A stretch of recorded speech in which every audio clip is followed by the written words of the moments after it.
Da, da, da, da, da, da, da, da, da, da, da, da. Hello, hello, and hello to everyone out there, all wizards and muggles, all cretins everywhere. All mudbloods. Oh, let's not be racist. I'm joined today by Jack once again. Today we're doing a different audio fan commentary. Today we are doing a commentary on the very first film in the Harry Potter film franchise, Harry Potter and the Philosopher's Stone, or Sorcerer's Stone if you're in America, based on the first book of the very popular series from J.K. Rowling, released in 2001, directed by Chris Columbus, starring everybody in Britain. Pretty much. Oh, yeah, there's so many people in this film, so I'm not going to name all of them. But yeah, Jack was planning to review these movies anyway, so as I requested him a while back. So I thought it'd be a nice idea to do this commentary. So, Jack, are you excited? Fuck no, only joking. Well, Um, Obviously, if you guys are all aware, we don't do these commentaries for profit or gain. This is just for fun. And footage for legal reasons, but you'll be able to hear the audio. So if you want to join us, then just put your timestamp to 0, and then yeah, follow along by all means. So yeah, and yeah, is there anything you want to say, Jack, before we begin? Flipendo, Expelliarmus. Oh, Flipendo. Oh, this Worthington movie was great. Yeah. So, you ready? Yes. Do you want to do the countdown, or shall I do it? I'll do it if you want. Yeah, cool. 3, 2, 1. Expelliarmus. Oh, Warner Brothers logo. It's not done that for a long time.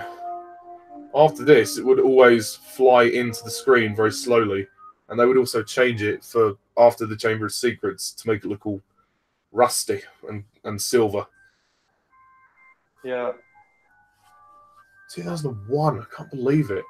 This film is nearly 20 years old. That is insane. Yeah. I mean, I was 4 years old when this film came out, and actually, funny enough, we were born in the same year that the first Harry Potter book came out, 1997. Oh, you were born in 97. Yeah. Oh, I always got the impression you were younger than me. Well, I am younger than you by a few months, but I was born in October 97, and the original Harry Potter book for Philosopher's Stone came out in 1997. So the Harry Potter book series is as old as us, basically. Wow. Yeah, that is a bit strange.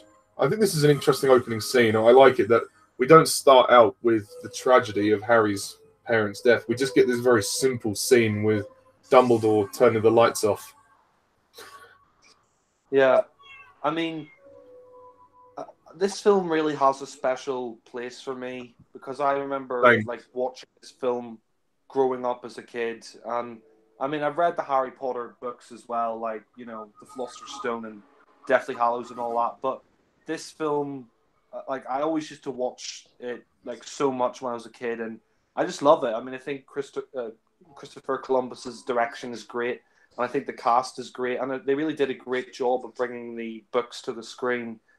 Yeah, which is ironic because the fact that Chris Columbus is the American, and yet J.K. Rowling was adamant that the films were British, that they were made in Britain, starred British cast. And yet the irony is the director. But I think this is a great introduction to the series. I mean, obviously, because who knew that the film was as successful as the books, and it spawned 10 years of filmmaking of movie magic. And I've actually been to the studio tour, so I've seen these sets, and it is really amazing when you go and see it. But this was the first film I saw in the cinema, so it also has a special place in my heart. It's the cinema. Um, but yeah, it's a very well made film. It's starting to date a bit, but other than that, it's very good. Yeah, I mean, I never saw it at the cinema. I mean, I was too young to see it at the cinema. But I do remember the first Harry Potter film I saw at the cinema was Goblet of Fire, which I know was your favorite film. But I mean, as for Philosopher's Stone, I mean, I think they got a great cast for this film. I mean, I like, McGonagall's entrance, how she turns from a cat into, her human self, and Hagrid's entrance is great. And I mean, I think the cast is great. I mean, Richard Harris is the original Dumbledore and the best Dumbledore, and Yeah. Robbie Coltrane, who was largely a comedic actor before he did this film, and he's great. And I think sorry, go ahead. I think she wanted Robbie Coltrane ever since she heard they offered to make her books into movies. She said, "I want Robbie Coltrane as Hagrid," and I'm glad she chose him. But this is a great opening scene. It's a real because we don't know much at the moment. Yeah. Yeah. And I love the way it zooms into the scar. Like, it's a nice transition. The series that John Williams defined the music for. I mean, he only scored the first 3 movies, but even so, he came up with the central theme, the Hedwig's theme, as they call it. Yeah. But this movie is a good setup, and we get to see Harry kind of, be getting treated like shit from his family before he gets into the magical world, which is interesting. Yeah, I mean, it's interesting how Harry gets treated like shit by Dudley and all that. And I mean, you feel really bad for him because, his aunt and uncle treat him like shit, and his cousin treats him like crap as well. And he's basically, I mean, he doesn't even have his own bedroom. He lives underneath the stairs. Like, I mean, nowadays, they probably get put away for child abuse, but in this film, like Harry just... Sorry? Where were social services? Surely, their friends would ask questions and what? Why have you got your nephew trapped under the cupboard? Surely that would raise some serious allegations, but no. Yeah. And Dudley is such a spoiled brat. 36 presents, Oh, God, yeah. It's really weird seeing Daniel Radcliffe. Look at him. He's 11 years old there, and now he's nearly 30 years old now. It's insane. Yeah. Yeah, I mean, I can't believe, like you said, it's nearly 20 years ago. But I mean, I think Daniel Radcliffe. I mean, I think the cast they got, the child actors like Daniel Radcliffe as Harry Potter and Emma Watson as Hermione and all that. And I think they all, Rupert Grint. I mean, they all did a great, they did a great job casting the main, kids, because I mean, for God's sake, could you imagine if they had Jake Lloyd in this film? Oh, God. Yippee! I mean, the movie definitely proved that child actors can carry a movie, and these are probably the actors you're ever going to see. I mean, it was nice that we got to see them grow up on screen. Like, from this film to the last film, they become adults. It's genuinely really sweet. But this is a great scene. I mean, this is one scene where the effects do hold up. The snake, but yeah, there are some goofy effects, but we'll get to those later. It doesn't damage the film at all. So, yeah. Yeah. I mean, I think the books are really good as well. I mean, if anybody watches the films, I'd highly recommend the books as well, because I mean, without the books, we wouldn't have Harry Potter. And it's kind of interesting to note that J.K. Rowling, before she wrote the Harry Potter books, she was quite poor. In fact, she was very poor before she wrote the Harry Potter books. And then, of course, books became a huge success, and then we got the films, which became an even bigger success. And now, of course, we still have the series continuing on, like nearly 20 years later, with the Fantastic Beasts series.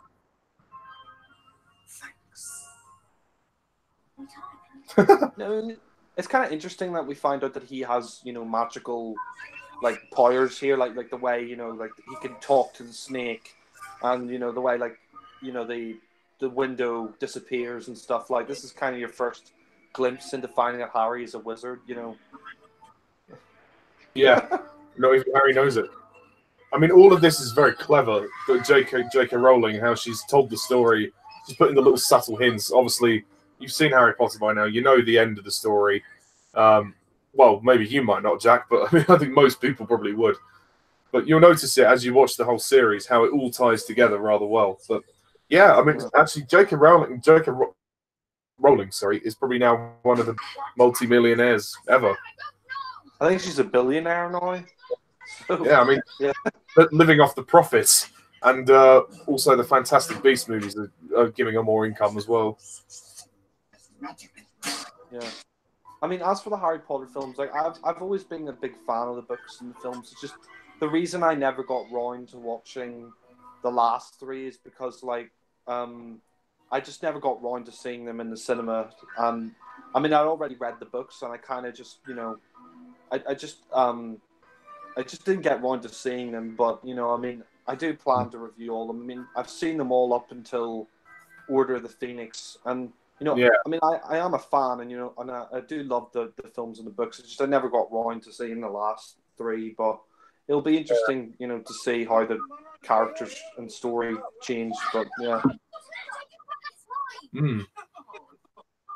And also, I want to mention the late Richard Griffith a few years ago, but he was a great actor and a real. He was a comedian. I think he was a comedian at points as well. He'd done some great roles, did a lot of theatre, and it was that he passed away due to, I think it was a heart condition or a heart attack of some kind. And I know Daniel Radcliffe actually paid tribute to him on social media when he passed away. Yeah, I mean, I can understand how he passed away. I mean, he is a very big man, you know. But I mean, it is sad that he's dead. I mean, but I mean, yeah. I mean, as for the film, I mean, the Dursleys are just, you know, Vile. yeah, they are vile. I mean, they are just. I mean, I agree with you. Like, where is social services? You know, I mean, like they just treat Harry like shit. I mean, for God's sake, you know, he's their nephew. You know, he's their blood. You know, and they treat him like crap. Yeah. I guess that there is that sense of obligation. I mean, even deep down, Petunia feels, you know, she can't exactly abandon him because he is a nephew, even though she cut her ties with her sister due to various reasons, which you probably will find out. I won't spoil it, but yeah, it's a shame that Harry lives this shit life, but it all turns out all right in the end. Yeah. I love this. He's like, great days, Sundays. No post on Sundays. I think what makes the Philosopher's Stone unique is the fact that it's the most charming. It's the first one, and it's you know, the series would get darker as it would go on, and it's nice that this is the introduction. The audience are Harry. We are Harry on this journey, and when we get to Hogwarts, it's like, because we're seeing it all for the first time as well. It's just a really lovely film. I mean, it gets a bit dark towards the end, but not majorly. Yeah. But this scene is particularly quite amusing. Yeah. Like the way that, like, they're like all these letters just come, you know, flying out the chimney. Yeah. So much for no post on Sundays. Yeah. Well, when Hogwarts is concerned and, you know, delivering letters, you know, it doesn't matter to them, you know, they'll just deliver it anyway. Give me that letter. I just love all the oils outside as well. Like, could you imagine the shit you'd have to clear up afterwards?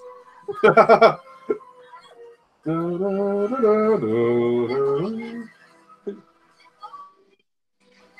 you imagine that they just, like, they suffocated to death with all the letters coming through?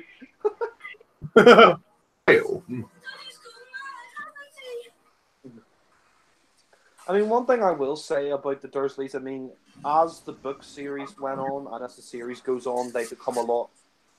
I mean, they make up with Harry. I mean, like in the book, like Petunia and all that, you know, like in Deathly Hallows, the book, she says, you know, what a lovely boy, you're a lovely boy, and then, I mean, I haven't seen Deathly Hallows part 1 or 2, but I know they cut out a scene where, you know, basically he makes up with Harry and I don't know why they cut that, but Yeah. Well, their excuse was that it was to do with editing, that they couldn't find a way to edit it into the opening, which is a load of bullshit, really, because it's one of the most crucial scenes of the entire story. You know, it's Harry and Dudley making amends, you know, and Dudley says to Harry, "I don't think you're a waste of space." You know, that's an important line. That's an important character moment. But no, they didn't include it. They just basically pack up and leave. It's, I mean, well, I mean, as long as you've read the book, you'll know what happens. But even so, I know. But I mean, I don't understand. Yeah, this is funny, Hagrid's entrance. But I mean, yeah, I mean, I don't know why they couldn't keep it in. It's not like it's a really long scene. It's like a 30-second scene or something like that, you know? yeah, I mean, they filmed it. It's on as a deleted scene. So, well, we've got the scene in some form. That's why I think that I think some of these movies could benefit from extended cuts, just for added details. Not the first two, but like the rest of them. Yeah. No, I do find that funny. Like, you know, dry up, Dursley, you great prune. And he just bends the shotgun. Sorry about that. Oh, this is Robbie Coltrane's best performance by far. I mean, he gets a lot to do in this film, and it's nice that he essentially his friend. Really? Yeah. I mean, I agree with you. I mean, Hagrid, you know, it is great that he gets a lot more to do in this film, and he actually does care about Harry, which is great. I mean, this guy's a complete stranger. He's not even related to Harry, and he cares more about him than his actual, you know, uncle and aunt do. Yeah. I believe the actor is called Harry Melling, and I believe, if someone told me right, he's actually related to Patrick Troughton. I believe he's his grandson. I think. That's interesting. I'll have to find out if that's. I think it's that up. But do you imagine Patrick Troughton as Hagrid? Oh, hello, Harry. Harry. Oh my giddy aunt, Petunia. Jamie, Victoria, you're a wizard. Well, that'll be funny.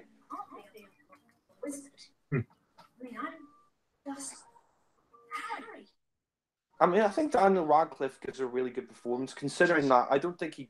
I mean, he did do like acting work before this. I think he was in David Copperfield, and that's what made them cast him in this film, because he was really good in a David Copperfield film adaptation or TV adaptation or something.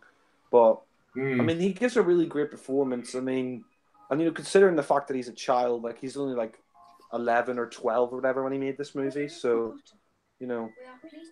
I think what also is impressive is that they've envisioned J.K. Rowling's universe. They've captured it so well on screen, and she actually, because she was involved when they were making the movie, she went to the set and they liaised with her a lot, and she said the Great Hall was exactly how she pictured it. So they did a good job there. They were like, thank God.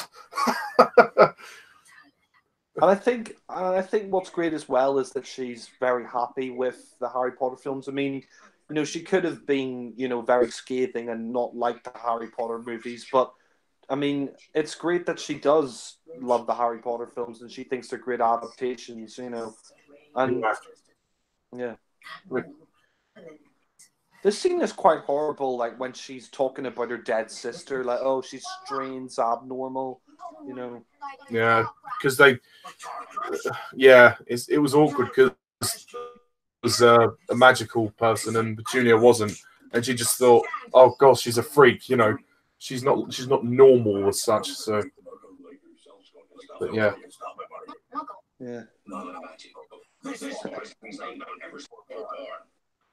Oh god, I love this bit where he zaps Dudley and gives him the pigtail.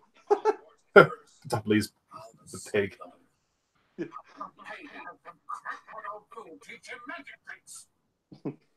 Crack what's old for. Albus Dumbledore. Hagrid is quite threatening. I mean, I wouldn't want to get in his way. But deep down, he's a teddy bear. He's lovable. Yeah. And he cares very deeply about creatures. I mean, he does deserve it. I mean, he is a spoiled little pig, Yeah, spoiled little brat. he is. I mean, Robbie Coltrane, I think, was a great choice for Hagrid because I mean, I've seen a lot of his other stuff. Like he was in a lot of sitcoms in the '80s. Like he did the comic strip. He was actually in Blackadder's Christmas Carol as the Ghost of Christmas Past, and he kind of looks a little bit like the Ghost of Christmas Past here, with like the beard and all that. But Yeah. yeah, He goes to Christmas present. sorry, Ghost of Christmas Present. Yeah, Yeah, but no, I know what you mean. Also, it's worthy to know while we're here. He was in 2 James Bond movies as Valentin Zukovsky in the '90s with Pierce Brosnan. He was in GoldenEye and The World Is Not Enough, and he was probably the best thing about those movies. yeah. He was also in that '80s sitcom, A Kick Up the '80s, and played Mason Boyne as well, which is quite funny. But yeah, I mean, I'm I not mean, he's going to lie, the setup of this film is pretty long, but it's actually necessary because there's so much in this magical world that it would be kind of. There's no point rushing it. I mean, would you agree with that? yeah. I mean, to be honest, I think it's gone by pretty quickly so far. I mean, we're already 20 minutes in. It hasn't felt that long, but I mean, I agree. I don't think you can rush the setup because I mean, this is the first film. You know, this is introducing you to the Harry Potter world. You know, the Wizarding world. So you know, like they can't really rush. You know, the beginning. You know, it would just be. I think it would just be wrong of them to do that. But Yeah, I yeah, agree. And here we're introduced to Professor Quirrell, played by Ian Hart. yeah. I always find Professor Quirrell quite creepy. Like, you know, like I mean, especially at the ending. You know, where we find out that he is, you know, He's the most well, unlikely person you think to be a teacher. I mean, the way because he has the stutter as well, and he seems very wimpish at first. He seems very skittish and kind of like, like he doesn't seem like he can be very confident. But obviously, he's not who he seems to be. yeah. I have to say, I love the Harry Potter video game of Philosopher's Stone. I had the PS1 game, and you get to go to Diagon Alley and stuff, and that was a great game. I have to say. Did you ever get the remastered PS2 version, which came out in 2003? No, I just had the PS1 version, but the PS1 version was great because you get to go to Diagon Alley and you get to go to Green Gots and all that, which is great. So, yeah. This is a great moment. Diagon Alley. The set is incredible. I've walked through that set, and it is amazing. You're lucky. Oh did yeah. you get to go to did you get to go to the Harry Potter film sets then? So yeah, actually, I've been a few times. Most recently, they added the Forbidden. They've got the Hogwarts train as well. It's really good stuff.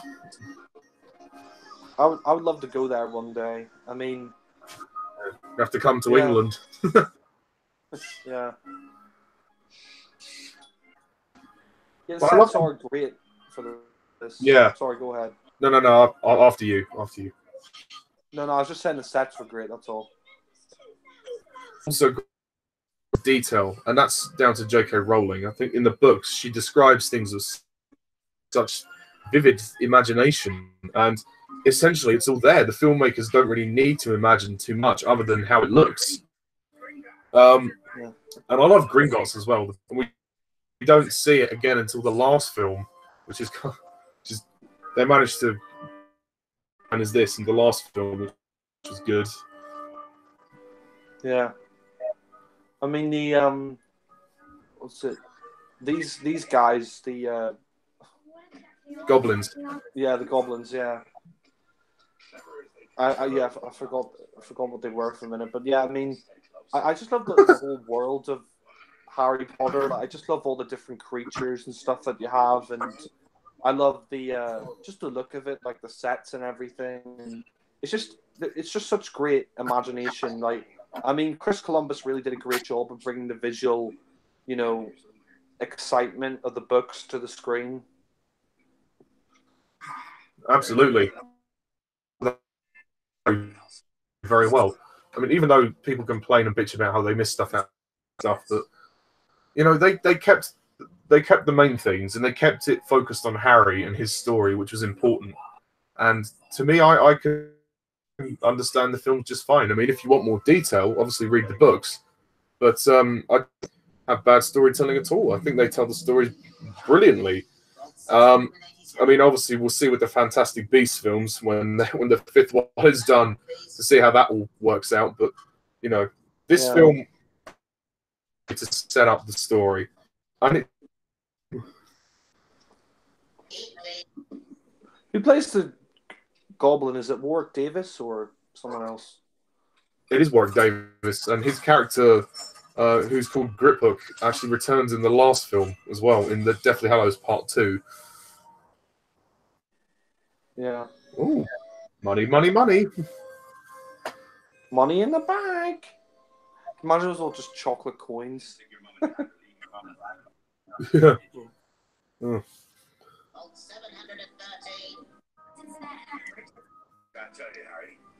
I mean, it's interesting Chris Columbus directed this because I think he directed the first two Home Alone films as well.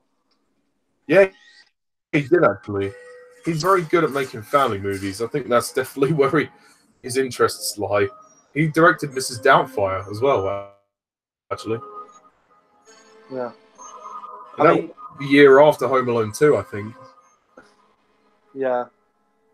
Which is a great Robin Williams comedy. But I mean, as for Harry Potter, Chris Columbus, even though it's an American director, this film definitely has a very British feel about it because of the cast and everything, and which I think is great because I think I do think if it was an American cast or whatever, it just wouldn't work. It just wouldn't be the same, it would feel probably. I agree, and also, the story. So why that would be silly. Plus, with Fantastic, they're going to take this all the way around Europe. So plenty of other countries. Well, hopefully before they leave the EU. Yeah. And this is John Hurt actually in this film. Rest in peace, another actor that we've lost. Yeah. And another actor who's been in Harry Potter and Doctor Who. Yes, that's true. We've yet to see the. Imagine instead of Daniel Radcliffe will appear in Doctor Who. Could you imagine if instead of getting him a wand, he gives him a screwdriver, sonic screwdriver? Here you go, Mr. Potter.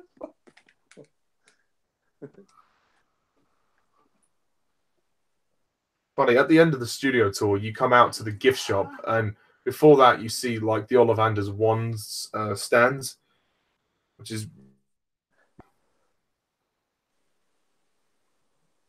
Give it away. Give it away. That's quite interesting. Oops.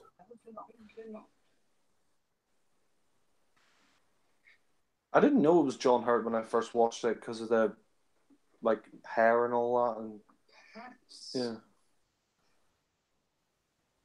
Thank God nothing in this film.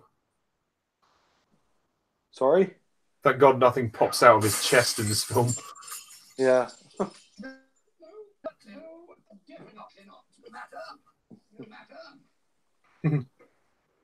It's interesting that he has to find a wand that fits him, It's funny. Very specific wand that links to Harry and Yeah. I always find it funny how Voldemort could not be named Voldemort. I mean, it's what's so wrong with saying his name? It's just a name, It's to do with the fear thing, his reputation precedes him, and also later on in the series, his name actually becomes taboo, and if you say his name, it can track you. I mean, this early in the series, they just, they can just say it, but everybody seems to fear him, so. Yeah. I like that scene, where you see, he takes the wand and you have that bit of music with the like, you know, the wind blowing or whatever. I mean, John Williams did a great score. I didn't know he actually did the score for the Harry Potter movies, like when I was younger. But I mean, John Williams has done so many great scores, like Star Wars, Jaws, and you know, all that. Oh yeah, absolutely. Indiana Jones as well. Yeah. He goes. He's an absolute legend. Yeah. I mean, I think it is probably time for him to retire after The Force Awakens because, sorry, not The Force Awakens, the episode 9. Yeah, because he is, I think he's 86 now or something like that. He is very old. Yeah. I think he's definitely retiring from Star Wars. I'm not sure about music entirely, but yeah. I just need to go to the loo, but keep playing the movie. Don't pause it. I won't. For a sec.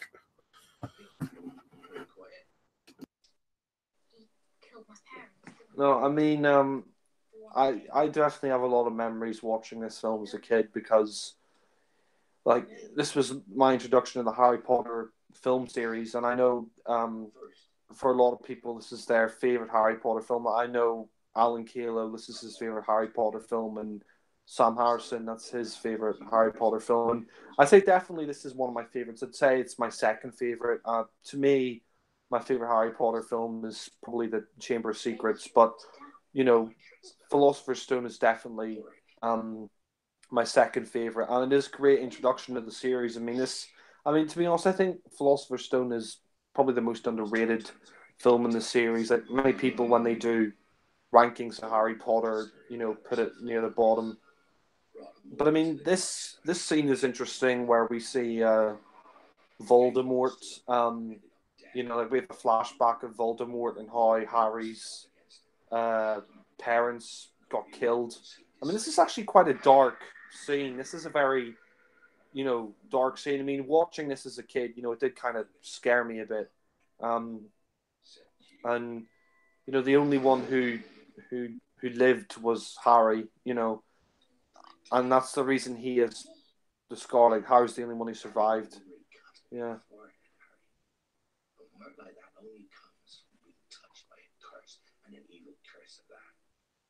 I mean, I have to say the Harry Potter PS1 game is great, and the Chamber of Secrets game is great as well. I think they're the two best games in the series. After that, like Goblet of Fire games, some of the other Harry Potter games just weren't that great in my opinion. But I mean, I still play the Philosopher's Stone and Chamber of Secrets game, you know, today. I mean, they're really great versions of the movie, you know, to play. But I mean, the scene is interesting because we find out that Harry is, you know, he's a legend. You know, he's the boy who lived. He was the only one who survived Voldemort. He's got the scar, but yeah, I mean, as for, you know, the rest of the series, you know, I think after the first one it gets even darker. I think each film gets progressively darker. Like Chamber of Secrets is darker than the first one, and Prisoner of Azkaban is darker than that, and then you got Goblet of Fire, and then Order of the Phoenix.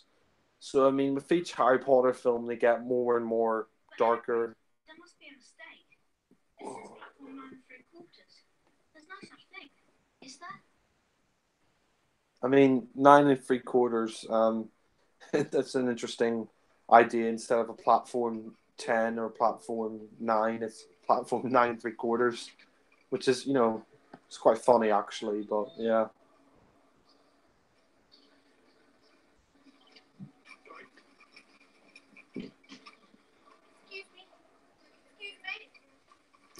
Excuse me. Excuse me.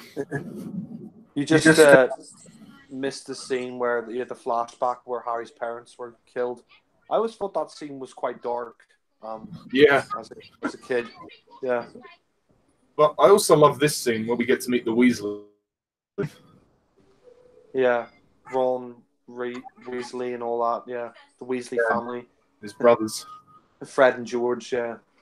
Percy, yeah. And actually Ginny as well, his little sister, who features more in the next film.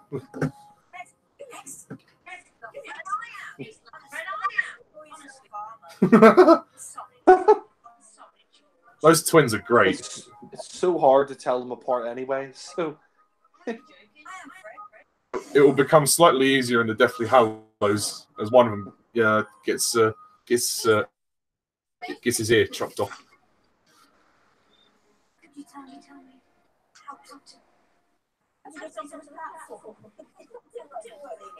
I'm surprised nobody has seen this and gone like, "What the fuck?" Like, you know. Like, well, apparently Muggles are oblivious to things that go on unless it's directly staring them in the face. Yeah, kind of like Doctor Who with the perception filter. I guess it's kind of the same principle. oh, so they're shielded by the spell. Yeah. Yeah. It's just great to sort of see Harry literally get sucked into the magical world. Hogwarts Express. Woo! Yeah. And what's great as well is the train looks exactly like the train on the front cover of the book, which is great. Oh yeah. Radcliffe looks a lot like how Harry was illustrated on the books as well. Well, on the front covers of the books. Although saying that, Harry looked older on the front cover of the book of Philosopher's Stone than Daniel Radcliffe does.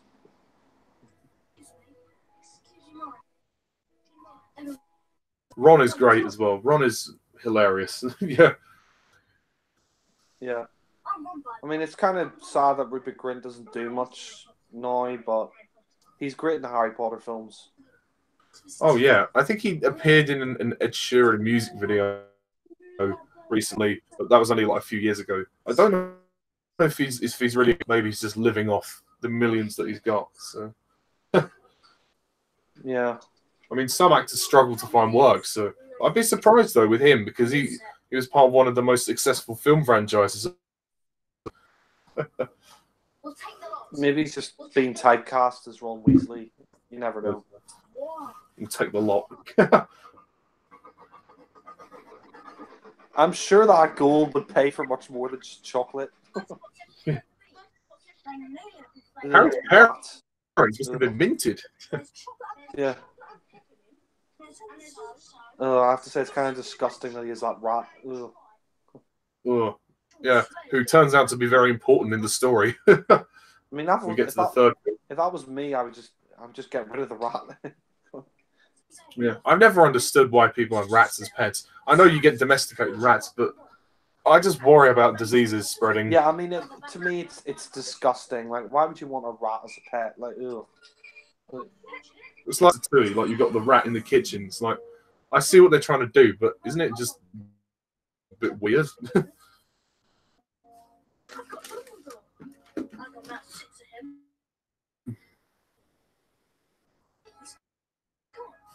You can't expect to run around all day, can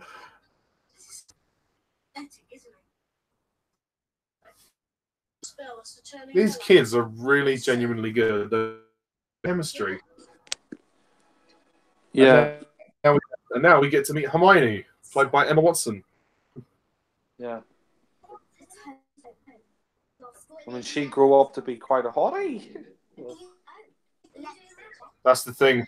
I think the characters in the book were described as being a lot more geeky than they look. But J.K. Rowling knows that in the world we live in, you know, you can never get anyone who's practically perfect in terms of, you know, but fabulous as Hermione. Well, plus also it's a movie, and you know, yeah, like. I mean, in movies, they're going to try and get the most attractive people that they can. I mean, they want good actors, but, you know, I mean, but they also want people who kind of look attractive as well in films. So, yeah. Holy cricket. I mean, Hermione in this film, I mean, she's a good character, but she is a bit of a know-it-all. Like, oh, I'm Hermione Granger. Like, you know. Yeah, she is quite bossy, and she is a bit of all. But that is her character. But I think she does when she becomes friends with Harry and Ron. out a little bit as the series goes on. But, you know, they never take that aspect of her personality away, the fact that she is a know-it-all. But, yeah, in the next film, she's definitely a lot more, you know, she's a lot less, you know, showy-offy. No, I think she's a bit bossy as well. Like, Yeah. yeah. Certainly, you know, a little less bossy as the films go on, but not completely. She's always on the toes. Yeah.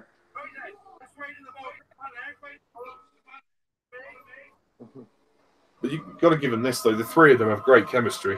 Yeah. Is is Hagrid supposed to be from Cornwall? I suppose so. Come on, Harry. This is brilliant. The first shot of Hogwarts. Oh yeah, this is amazing. This is really the scene that I watched as a kid, and I was like, "Wow, you know, we're at Hogwarts. This is awesome."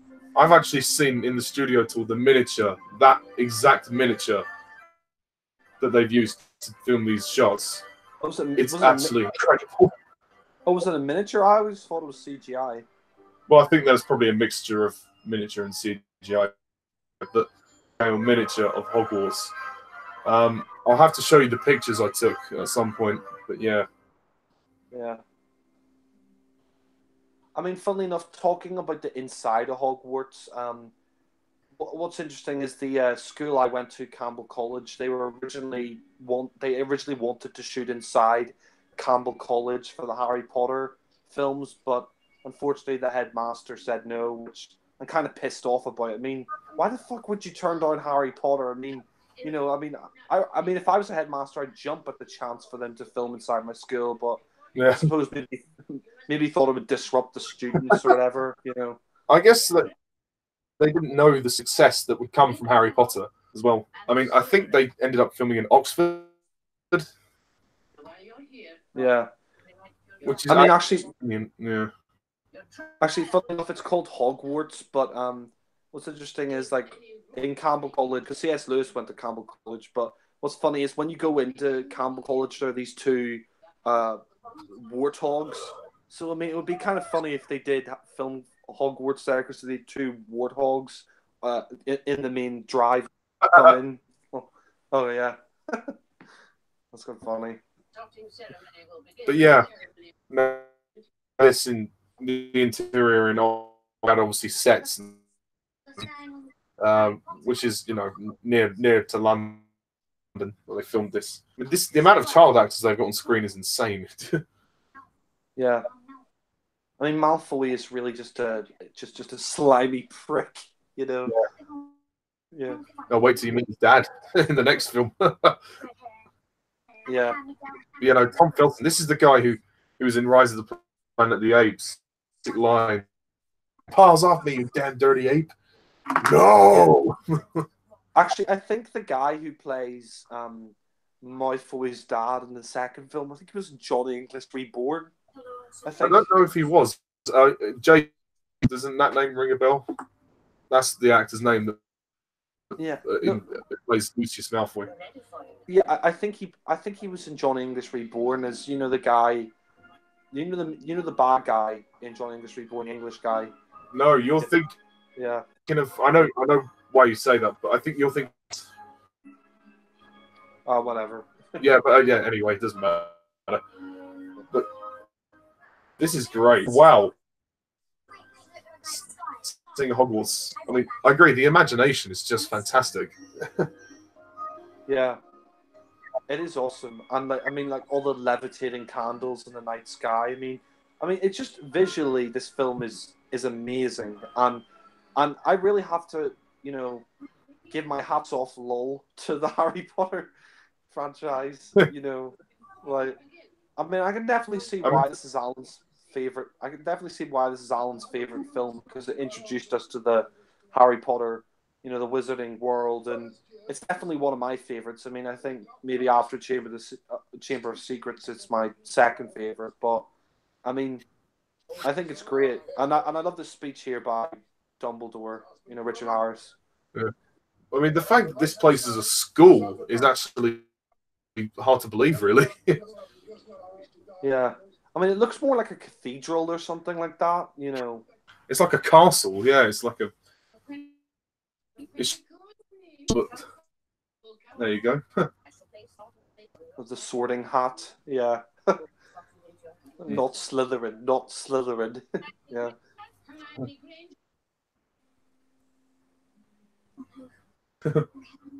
Relax. Mental, that one.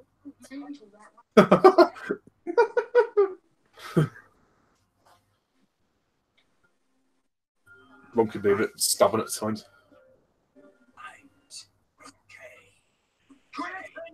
Gryffindor.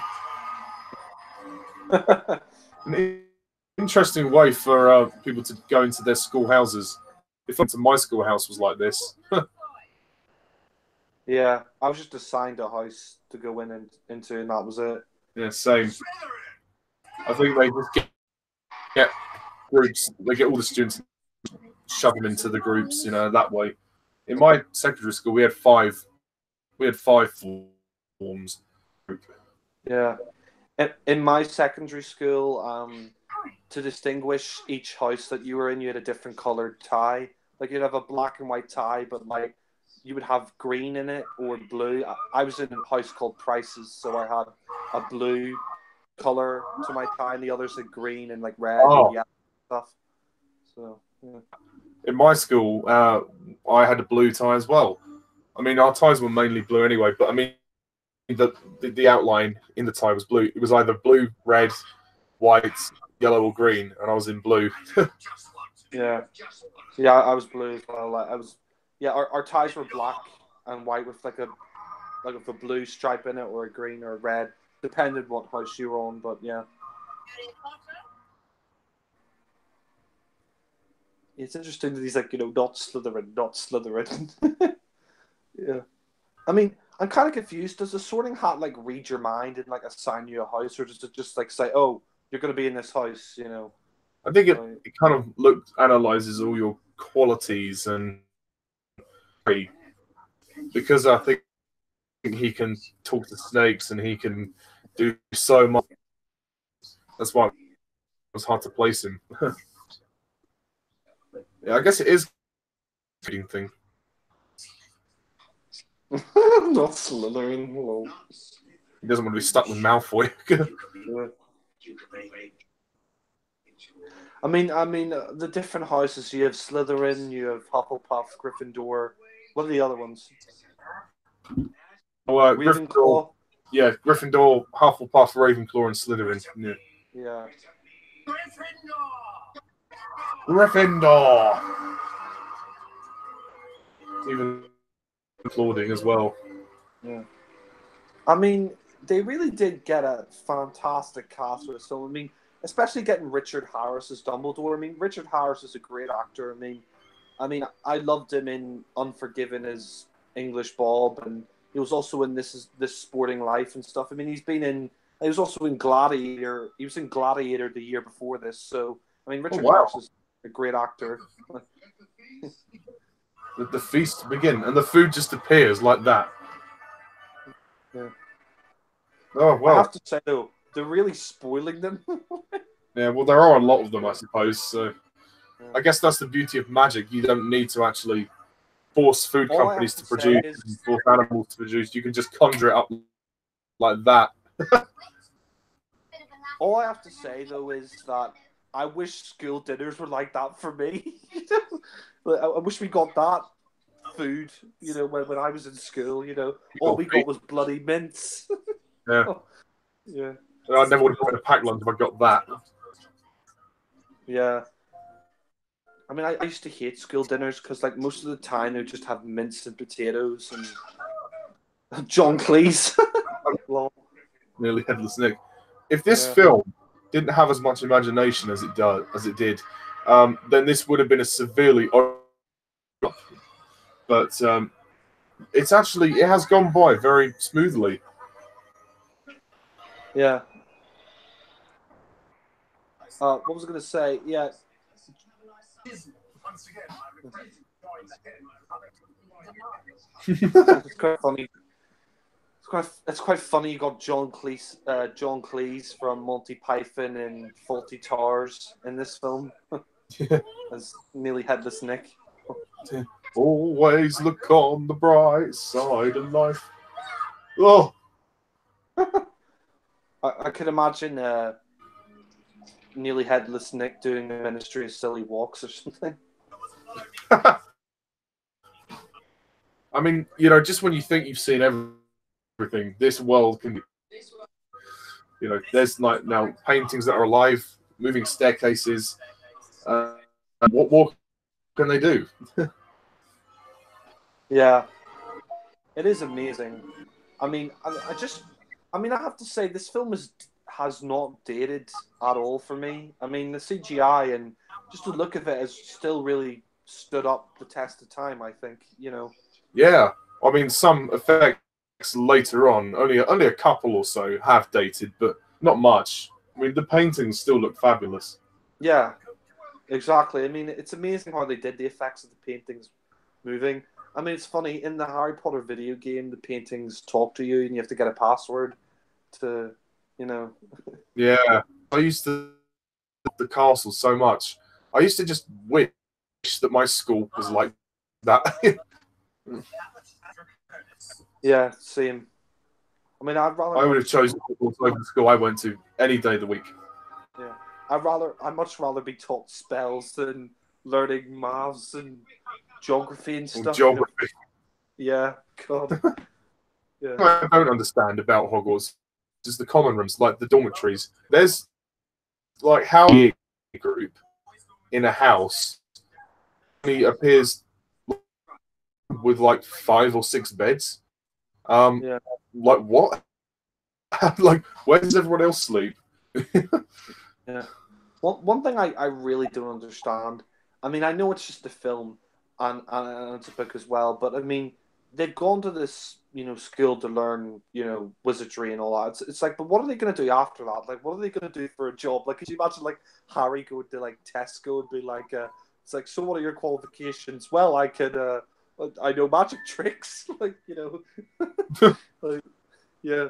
Wizards specific jobs. I mean, they don't really make that clear in the movies, but there's such a job as called an aura, which is like a dark wizard catcher. There's like jobs at the Ministry of Magic, like law enforcement, like the creatures, like just quite a lot of things that you have to look at the books really to or being a teacher at Hogwarts, of course. But yeah, in the movies they don't really like mention it much, which is a shame. It must be weird seeing your teacher turn from a cat into like her normal self. Like, I mean, I think most people would be like, "What the fuck?" But yeah. So that is a great effect.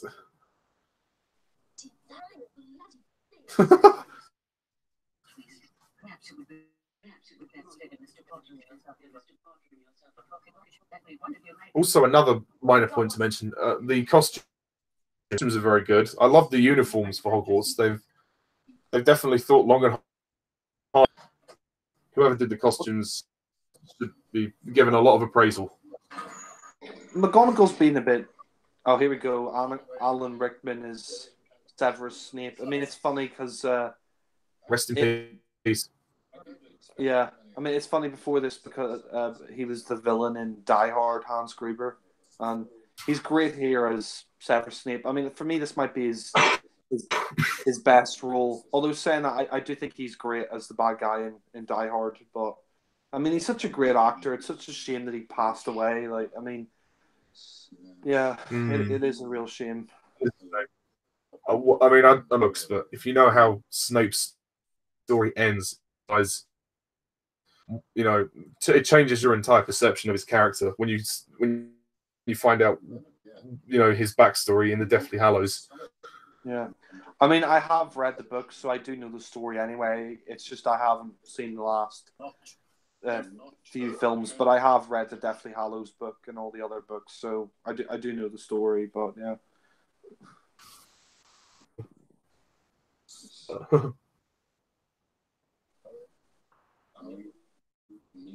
Celebrity.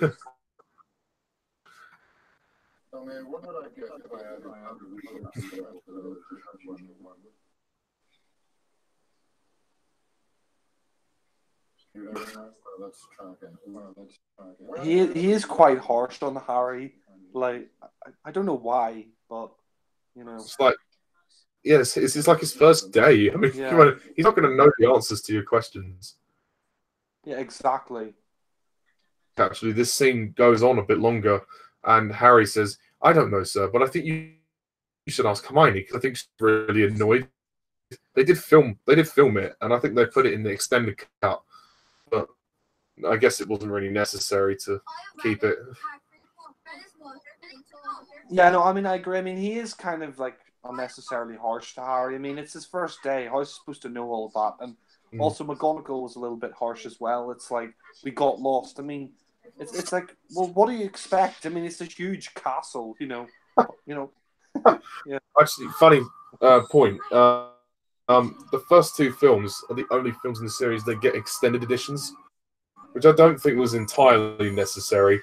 They are the two films I would not have picked to have extended cuts. The film could have had extended cuts. Do the extended cuts come with the Blu-ray set? Actually, you have to buy them separately. The old. Yeah. You can't get I do agree, though. They don't individual film. Yeah. Sorry, go ahead. Go ahead, sorry. It's only the first cuts. I mean, they do sell Ultimate Editions for every film in the series, but the others aren't. They just give you more special features as well. I'm not really bothered about it. I'm happy to just stick to the theatrical cuts. I agree with you. I don't think they need extended cuts. I mean, this film is 2.5 hours. I mean, you don't need a 3-hour extended cut or a 2-hour, 45-minute, whatever it is, extended cut. You know, just the first two are the most faithful. I mean, they're long enough anyway. Especially the Chamber of Secrets. That one's 2 hours 40 minutes. Yeah. I mean, I'm glad Chris Columbus was so faithful to the books. I mean, you could tell he had a great respect for the books, you know, because I mean they are very faithful to the books, and you know, and I think he did a great job. I mean, I kind of wish he would come back as a director of Harry Potter. I mean, of course, you got David Yates now, who's done, you know, a lot of the Harry Potter films. Like I think he's done them all since Order of the Phoenix. So, yeah. Yes, yeah. Oh, it's Cassandra. Moisturize me, moisturize me. Oh yeah, Cassandra from Doctor Who. Oh, it's me. I'm a baby. I'm beating out a samba.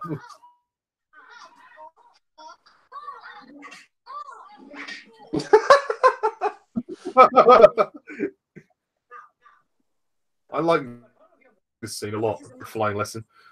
I wish that Zoe Wanamaker's character got more to do. Could you imagine if Harry started dancing to Tainted Love? Oh yeah.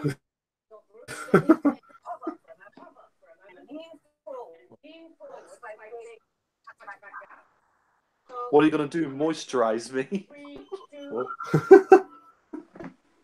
Oh, poor Neville. Neville Longbottom.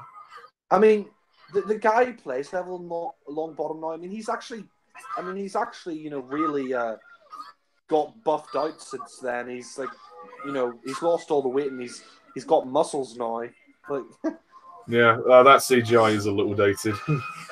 yeah, I will say actually, yeah, that is a bit. Yeah. Not offensive. It's just noticeable. Yeah, it's a bit bad looking, I will say. But no, I mean, yeah, I do agree. Matthew Lewis who plays Neville. He has improved his figure over. I mean, especially when you get to Neville goes on quite a character journey. Actually, there's a shot there where Neville gets stuck on the spike, and you can tell it's like a CGI version of him, and it doesn't look that great, but yeah. I think it's just some of the guy shots, and also the troll, which we'll see later. That's where it's like, oh, okay, I'm noticing a lot of the effects there, but yeah, most of the effects are very good though. Yeah, No, I mean, there's a lot of practical effects as well, which is really great. Like the goblins are all practical effects, and you know, It is kind of irresponsible for the teacher to just leave the class like that. She should have sent someone else to go and take him to the nurse. yeah. I don't understand how Malfoy though is so good at, you know, riding the broom already. You know, he hasn't even had any practice. I think his dad probably bought him a broom before he joined Hogwarts. Yeah. No, he does.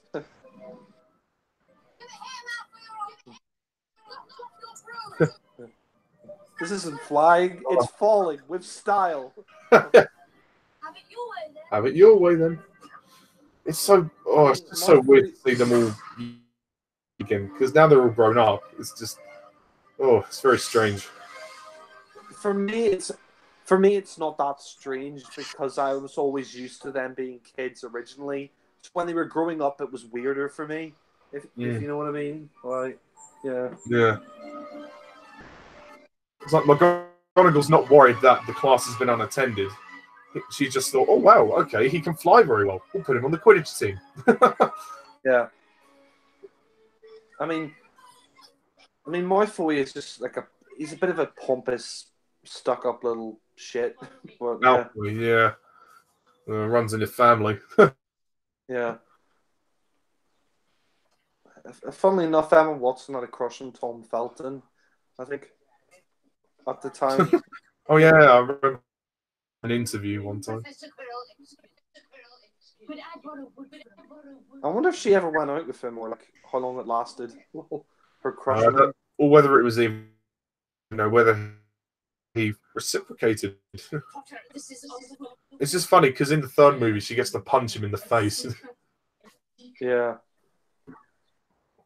I wonder how long she had a crush on him or if she ever went out with him, yeah. John Cleese. Nearly headless Nick.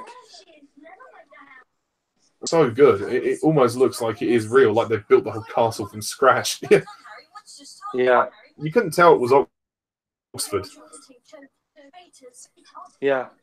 They did a really great job of the look of the whole thing. I mean, it is a visually stunning film, I have to say. I mean, and I can definitely see why it's Alan. Like I said, I could definitely see why it's Alan's favorite film and a lot of people's favorite Potter film. I mean, to be honest, I think it's underrated when it comes to the Harry Potter films. I mean, I think Philosopher's Stone is one of the best in the series. I mean, it is the first one, and I mean, there will be much more darker films in the series as it goes on, but this is the one that started it all, and I definitely think it should get more praise. But yeah, I absolutely agree. I mean, I put it in number 4, so I put it very highly. That's 4 out of 10, including the 2 Fantastic Beasts films. Actually, funny enough, that painting there on the wall when they went past, that was actually a painting of Anne Boleyn, one of Henry VIII's wives. I don't know what it's doing in Hogwarts, but yeah. They have to learn about history, well, unless they're trying to say Anne Boleyn was a witch. Well, I mean, back in those days, women were accused of all sorts. They're accused of being witches all the time. Yeah. I mean, who knows? Well, Henry VIII cut her head off, but yeah, she was never accused of being a witch. Lol. Yeah. Well, I mean, in Hogwarts, they do take history of magic lessons, so who knows what their history is like. Yeah. It's weird. Finch, yeah. Hey, can you imagine it was McGonagall? I always forget that Filch has a cat. This is Norris. Yeah. I have to say, this level in the game was hard. Like, you had to hide away from Finch. Like, behind the bookcase. I guess the PS2 version is slightly different.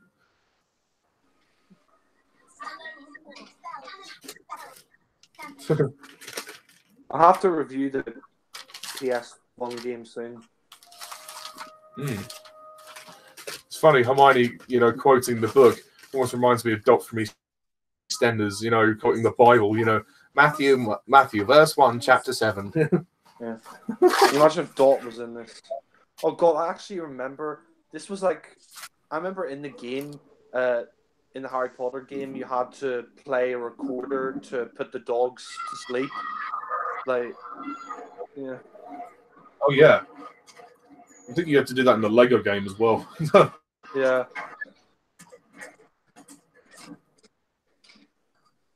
Yeah, the three-headed dog is, quite interesting. Yeah. Fluffy, yeah. I swear, these are the best child actors I've ever seen in a film.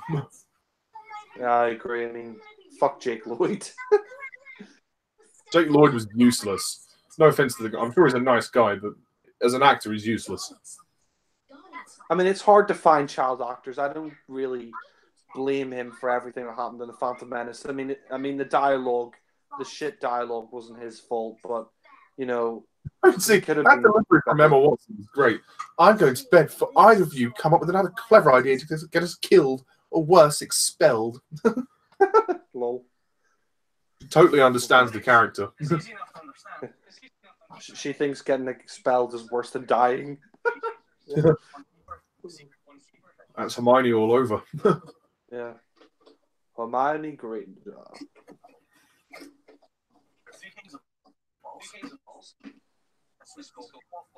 You sounded like Roger Moore there.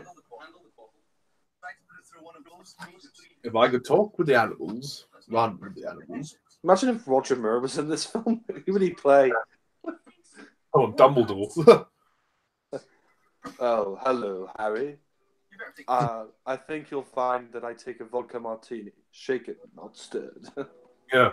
The Dark Forest is strictly forbidden to all students. I have to say, it was quite fun playing the Quidditch levels in the Harry Potter games. Even though in the first game, well, the PS2 version, the Quidditch quite hard to control, but it is fun when you get the hang of it. You have to chase the snitch and all that. Yeah. Yeah. The Quidditch World Cup game itself was actually very good. Yeah.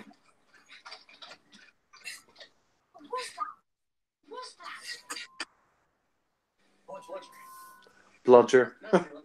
Booger. I mean, this must be a very dangerous sport because if you fall off that broom at a very high height, you're going to break your back or kill yourself. Huh. I mean, even just sitting on the broomstick would break your balls. I mean, apparently the actors had said that it was very hard to sit on the broomstick when they were filming the Quidditch scenes. Yeah. I mean, it probably wouldn't be as bad as if you were a woman, but if you're a guy with a fucking nutsack, it's going to hurt. Actually, yes, that's another scene with dated CGI. The Quidditch game. I mean, it's still my favourite Quidditch game of the series, but it is getting dated.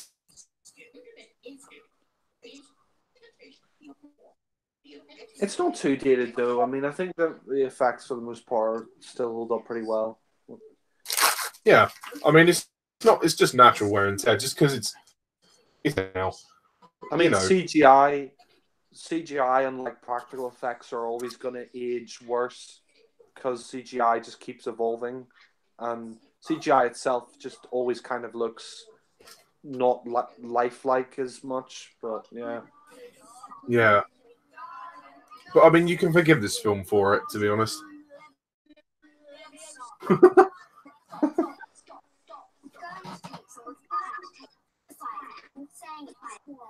This makes me laugh. Not Leviosa. Yeah. Leviosa. Not Leviosa. That always made me laugh as a kid. It's just the way she says it. Leviosa. Not Leviosa. Huh.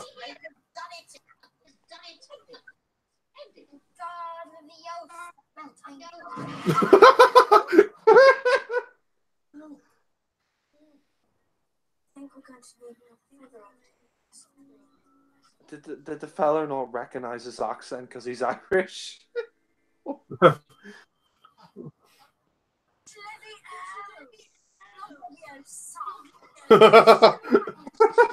Yeah.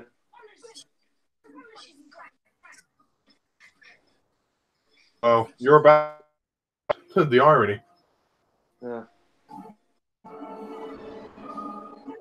And Halloween as well. I mean, all my meals in Hogwarts.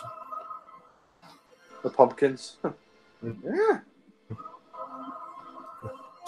Sign me up. Sign me God, up now. look at that. I want to eat all of that. It looks so delicious. Like, Fucking eat it! look at all the sweets and everything. Oh my God, my mouth is just watering.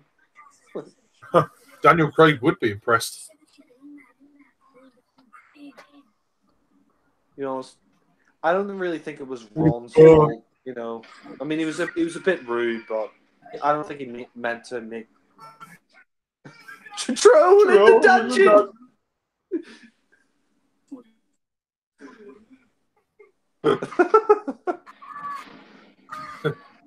I like Professor Quirrell. He's funny. Well, in a way, he shot himself in the foot, the troll in the dungeon.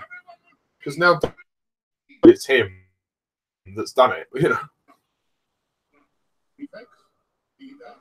troll in the dungeon. What you ought to do?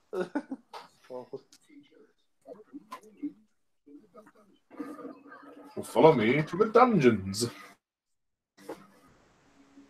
Was Dumbledore Irish in the book, or like? I don't think it was ever really stated, or well, I can't remember.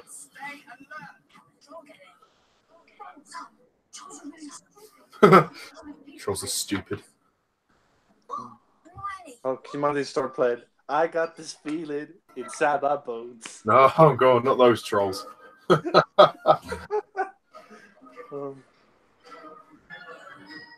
This was one of the most memorable parts of the book, actually. So the troll sequence.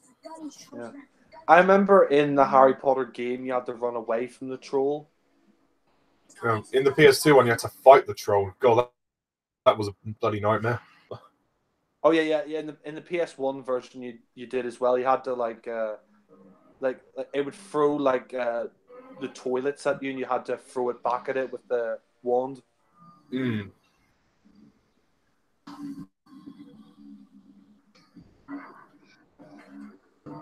CGI the troll's not too bad, to be honest. Like, oh no, it's only in a certain shot later up of the troll. oh, so when he sneezes out the wand. Yeah, I mean now it's not.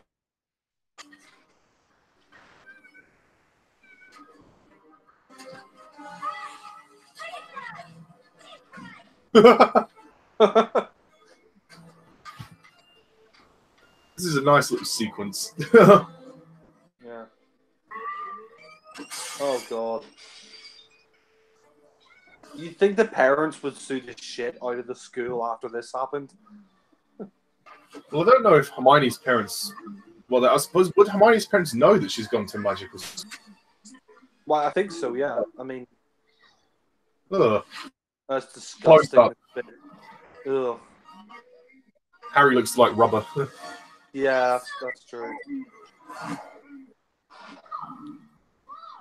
Yeah, there are some shots where the characters do look a little bit like rubbery CGI. Yeah. I mean, for 2001, I'm sure it did look impressive. Now, I mean, dated doesn't necessarily mean bad, you know. I mean, you know, I think the CGI for the most part is like very good. I mean, nowadays, I think... the effects obviously did technology to make the effects. So you notice a huge difference from this film to the last film. I mean, this film was nearly 20 years ago. I mean, of course, that's a practical effect there of the troll. But, yeah. Mm. I mean, they did their best, and I really do give them credit for it. Ugh. That's pathetic there. Oh, God. Ugh. You know what? It kind of reminds me a little bit of that scene from Scooby-Doo where Scrappy-Doo sneezes. Oh, God. That was more... Sorry, what did you say? That was more disgusting than this. Oh yeah, I thought, oh god, I have to say That was that kind of a first stupid film, really, making like what? that first Scooby Doo movie was so shit. Yeah, it wasn't great.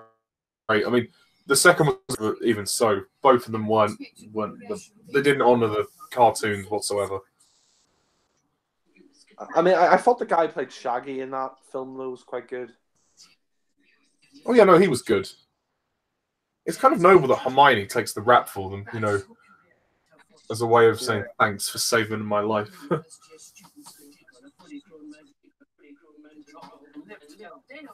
I don't know why she's scolding them. I mean, they knocked the troll out, you know.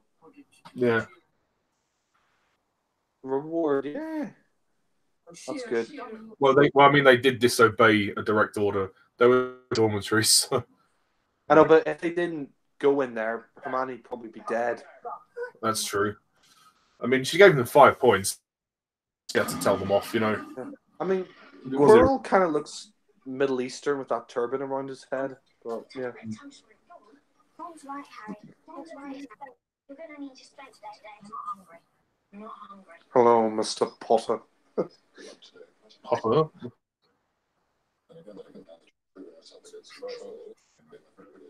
It's funny how they think it's Snape the whole time and they get it wrong. I think it would be stupid if he was a villain. It would just be too obvious. Yeah, plus it wouldn't really make sense with his overall arc in the story, which obviously comes out in the last film. Yeah. I just think it would be too obvious if they did make Snape the villain. It would just be so obvious. It'd be like, oh, right. Yeah. Yeah. I mean, there are obvious signs painted out, but obviously when you think about Quirrell is behind everything. Yeah. I mean, for me, it was a complete surprise that Quirrell was a bad guy the first time watching it. But okay, we're halfway through the film. Whew. It's gone by pretty quickly, I have to say. Yeah.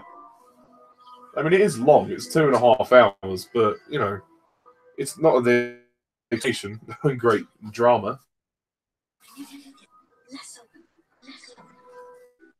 It's awesome to get a Nimbus 2000. It's revealed how the camera moves down on it.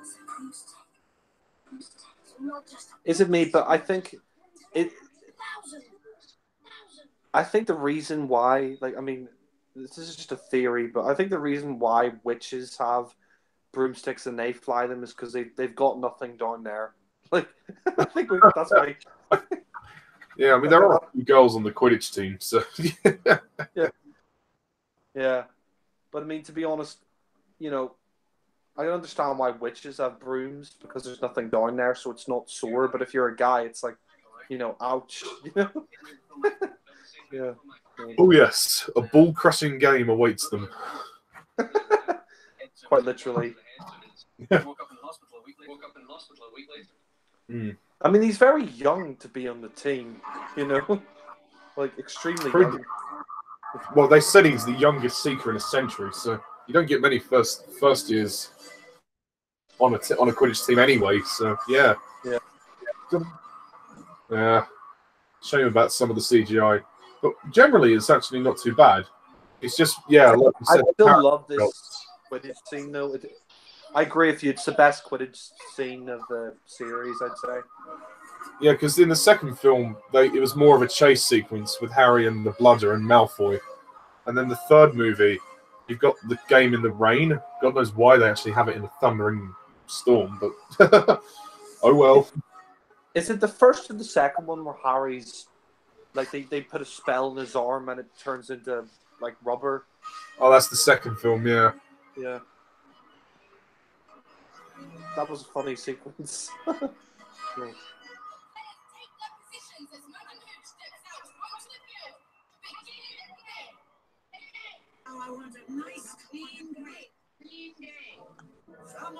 I hope you moisturized.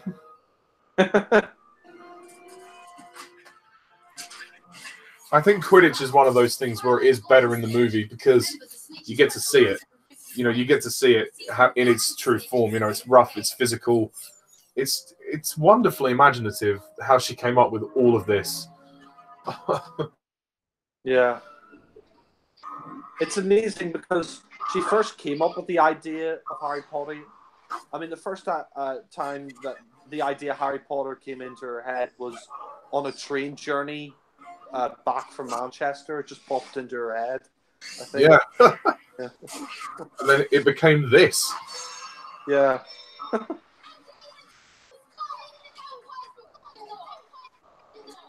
Ding.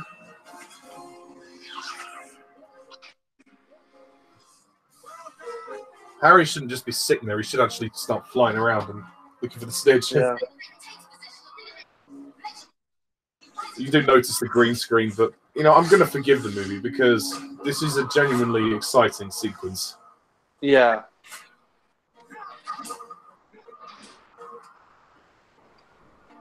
In the books, in like from Order of the Phoenix onwards, and Harry becomes a Catholic, they do kind of bring Quidditch back in the Half-Blood Prince, although it's not as good as this. Yeah, the Goblet of Fire Quidditch scene. Goblet of Fire, they didn't have a Quidditch game because they had to try as a tournament, but they did go to the Quidditch World Cup. Yeah, that's true. Yeah. But the movie didn't show the game; it just cut away, which was a slight shame. Yeah, that's true. I still love the Quidditch scene in the second one as well, like with Malfoy. Oof. Oh god. Good thing that it's sand down there and not like concrete or something. Oh yeah, it's just sand. It's like a bunker, I think. Yeah. I mean, Quidditch must be a really dangerous game because if you're knocked off your broom and you fall and you like break your back or something, you know, you could die. You know. Yeah, you could, unless the teachers actually want to save you. But so much they value their students. Yeah. I like the music for this scene as well. Oh yeah. That's a bit rude. Teaming up with a girl. Oh.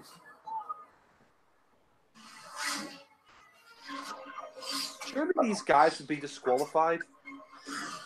Yeah, they did say it's a rough game. Yeah. Dun-dun-dun-dun. 20 to Slytherin and 20 to Gryffindor. I'm amazed actually how quickly the books got greenlit to be films. You know, David Heyman, the producer, he read the first book and he completely fell in love with it and saw the potential of the movies very quickly. Actually, I was amazed. You know, you think that it would take years and years. Yeah, you're right. I mean, this film only came out 4 years after the first book was released, so I mean, they adapted these into films very quickly. Yeah, especially as the series wasn't finished and when they were making the films, because the last book came out in 2007, which was when the Phoenix, the movie, came out. So yeah, they were quick with these. Yeah, I actually remember when Deathly Hallows came out. The day it came out, I went to buy the book, and I think I still have the book. Yeah. I mean, I guess they had to be quick with the movies because the cast would age very quickly. Yeah. They couldn't leave the gaps between films too long. Yeah. Ooh.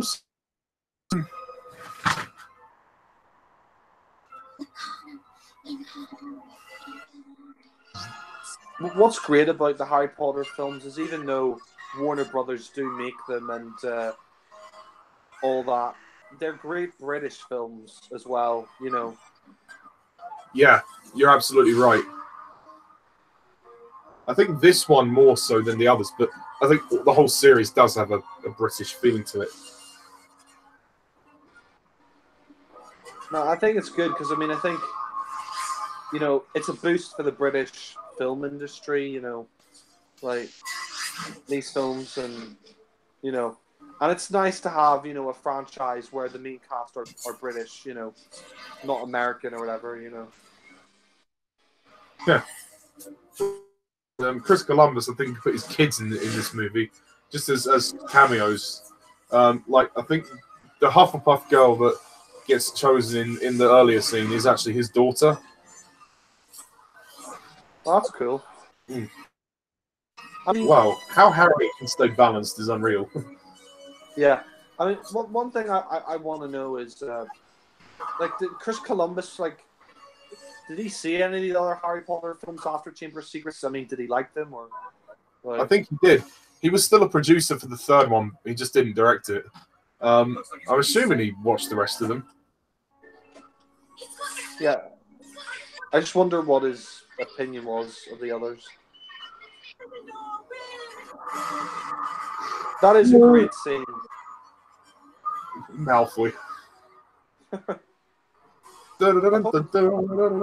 probably do agree with you. It is probably the best Quidditch scene. That was exciting. And Yeah. I love the soundtrack for this film. It's so good. That's probably one of my favorite soundtracks in it.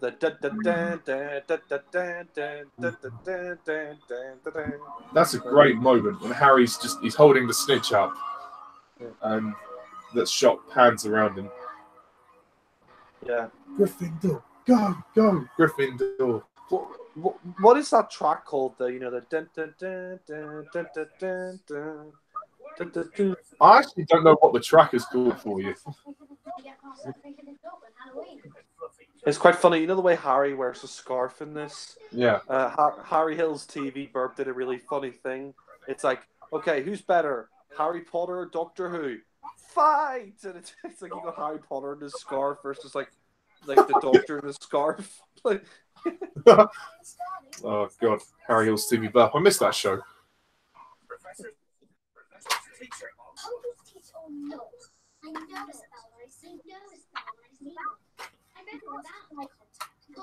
I mean, it is. I mean, watching the Harry Potter films. I mean, we kind of grew up with them, like watching them on screen from like the first one up until like the last. Yeah, ones. we were the Potter generation, and I count that as being incredibly lucky.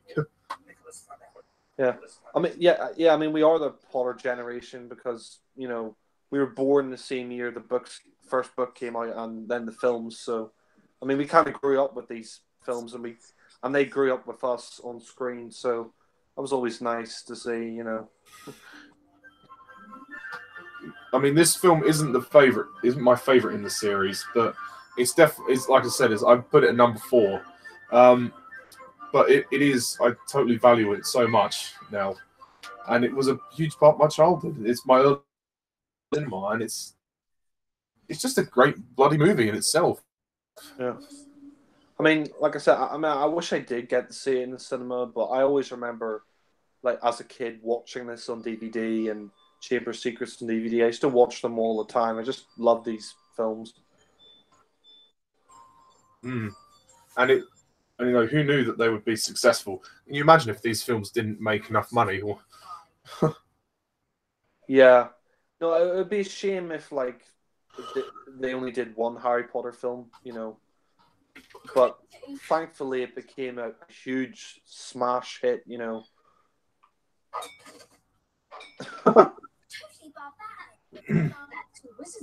Wizard's chess. If you think that's barbaric, Hermione, like imagine if she got to see him play GTA.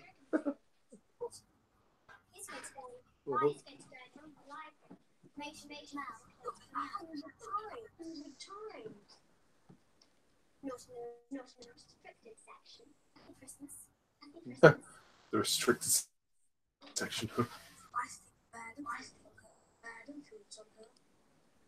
I don't know why she's a bit stuck up. I mean, maybe it's just how she grew up. Like she came from a posh family. She is. It's a part of her personality. She's just a little bit bossy, but she's very academic. I think also she comes from friend. a posh. Yeah. Wrong. I think Fred and George have those jumpers as well, like F and G. Like, yeah, I think you're right. Actually, you see them. I think you see them wear them at one point. Yeah, it's cool that Harry gets the invisible cloak. Spend Christmas at Hogwarts as well. if they wanted to. Yeah. In the book, I believe it was Dumbledore that left the cloak to Harry. Yeah. What's interesting about the Harry Potter films is that instead of just going to school for the day, they spend like a whole year at the school and then go back during the summer. Yeah, it's like boarding school. Yeah. I guess I understand why, because in a way, the two worlds, the Muggle world and the magical world, J.K. Rowling never actually, said that they never actually could really coexist. So it would be kind of tricky, and also with where the school is situated, it would be I love very the soundtrack here. Sorry to interrupt. Yeah. Yeah, no, I agree. I mean, I love the soundtrack there as well. Very haunting, like quite creepy.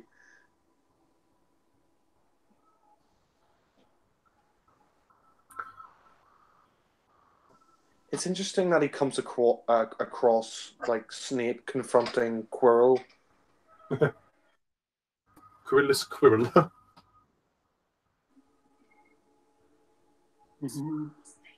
I'm assuming for the cloak, they probably just used a green screen, a green sheet, and just put it over Daniel Radcliffe and keyed it out.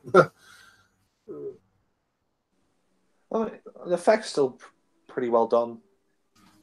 Oh yeah, that is definitely one of the effects that holds up.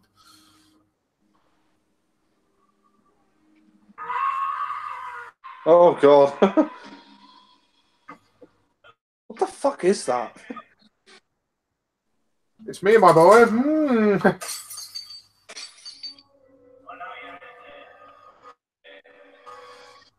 Put the cloak on. Fun fact: the actor is David Bradley. Oh yes, William Hartnell in An Adventure in Space and Time, and he was in the Series 10 finale. I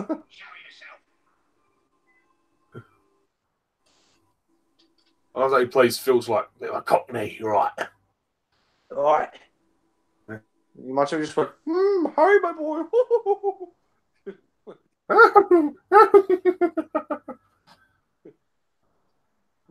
Chatterton, I mean, Potter.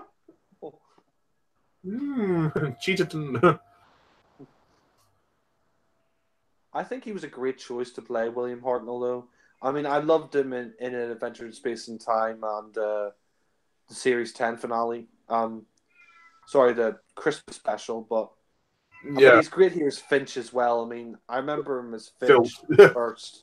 Sorry, Filch. Sorry, not Finch. It's Tom Idlewood with Mr. Finch. Yeah, this is a very interesting scene. And he could kind of sense Harry, which is interesting.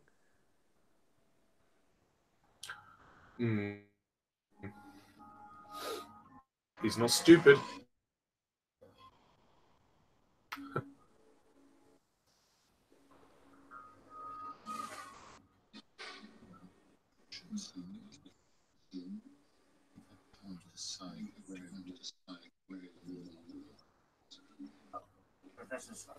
Professors found this in the restricted section. Still hot.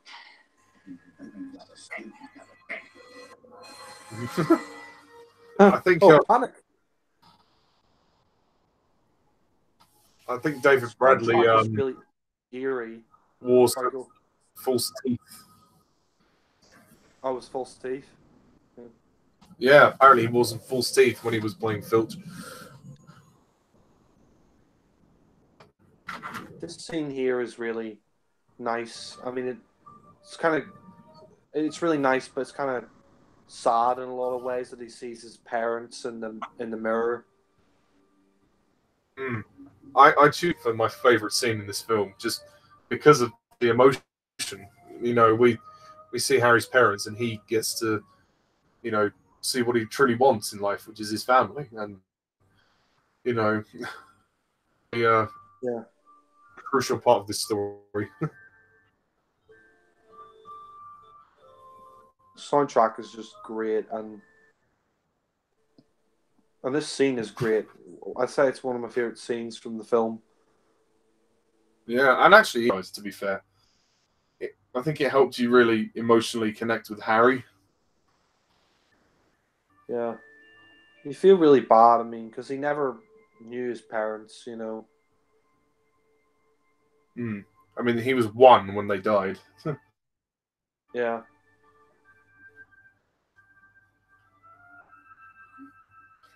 Oh, Daniel Radcliffe's credit in this scene. This was definitely the scene when everybody thought, "Wow, okay, this guy is a really good actor," and he's. I mean, even just that when he's touching the mirror, you can read in his face all the emotion. You know, it's all very well contained, and mm, Yeah, he's like, it's like a sense of loss that he has, that he's longing for his parents to return. You know, you feel really bad for him, because I mean, I kind of forgotten, but why did Voldemort kill his parents again? I've kind of forgotten. Like, because I mean, in the Order of the Phoenix, there was an original Dumbledore's army, which Dumbledore himself had set up, and they were meant to stand against Voldemort power, and they kind of succeeded in Voldemort. So Voldemort was out to get whoever stood against him, and Harry's parents were just 2 of those people. yeah, Oh, bloody hell! That's Ron's favourite word. Bloody hell! he likes to swear a lot.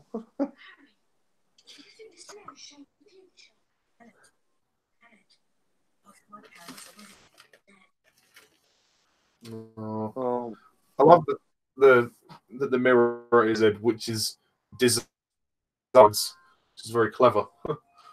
I just like the way he's sitting there, like the whole night or whatever, just like looking into the mirror. Like, I mean, it's like the only connection that he has with his parents. Yeah, or so he thinks until he meets his godfather. What, Don Vito? No. Why so serious? Harry Potter, I'm gonna make you an offer you can't refuse. We'll give you a family you can't refuse. Why do you come to me on my daughter's wedding day?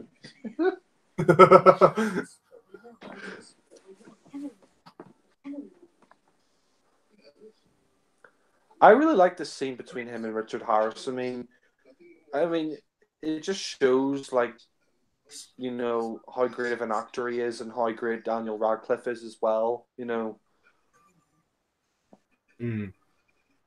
Like the way he tells him, like the mirror, like shows you what you want to, what you want to see, like your deepest desire, like whatever. Yeah.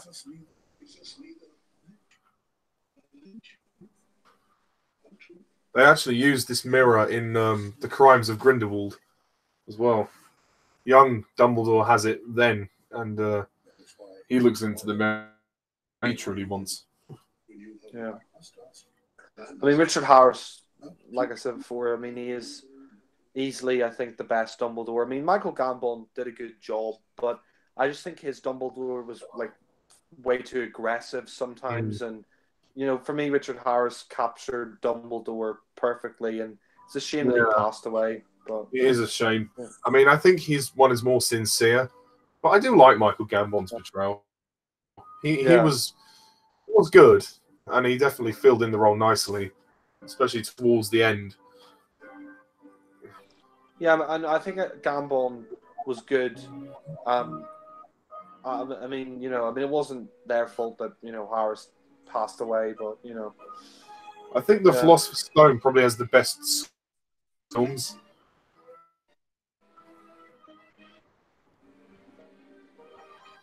Yeah,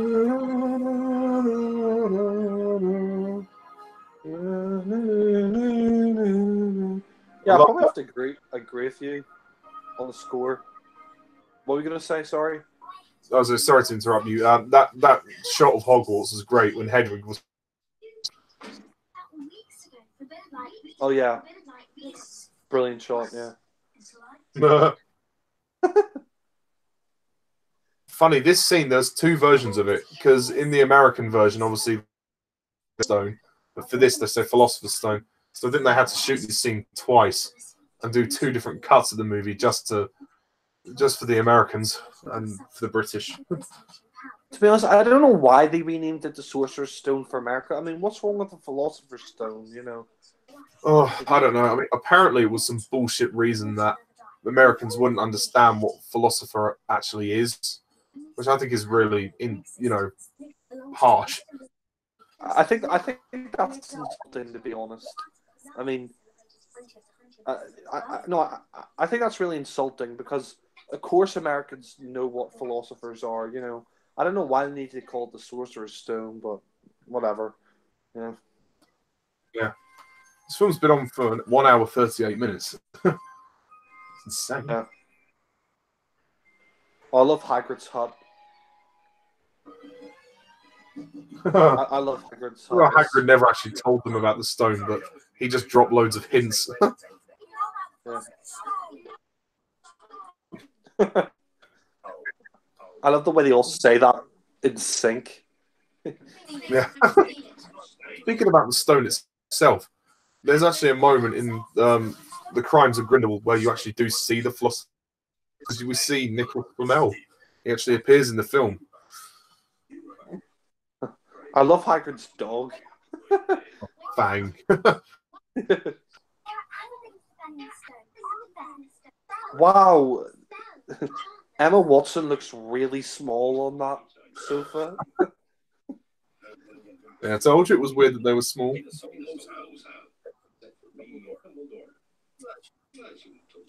Bless Hagrid. I think they try and make Hagrid look bigger than he actually is, like with the big chairs and stuff. Like, yeah, kind of like in Lord of the Rings, and they have to scale down the hobbits with all the doubles. It's really impressive how they size things down. Yeah.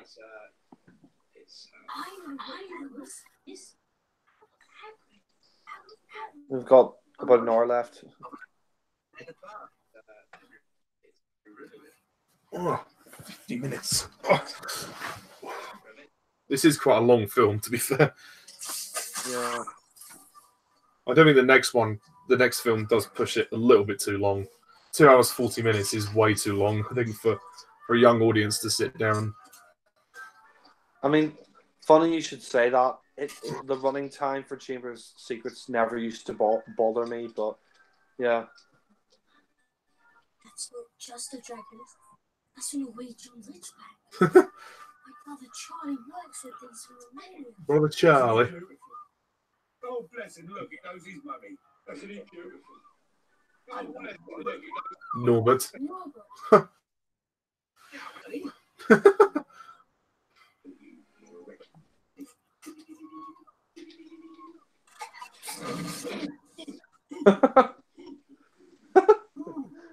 Your beard is on fire.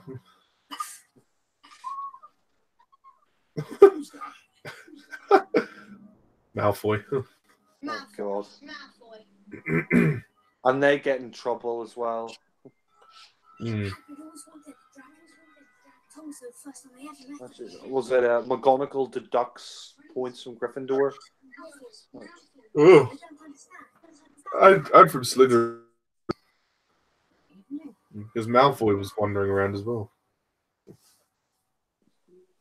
God.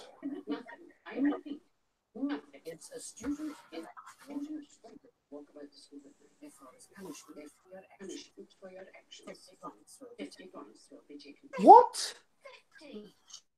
Ooh. That is really harsh. That is ridiculous.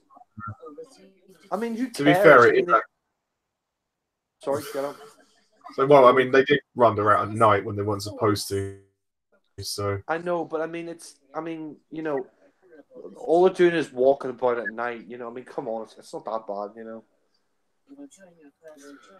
Well, you know, they take it very, very seriously. But 150 points from Gryffindor, that is way too harsh. I would say like 50 points, you know, for the whole thing, but Yeah, I love how Malfoy has to join them as well. She's like, "You will join your classmates in detention."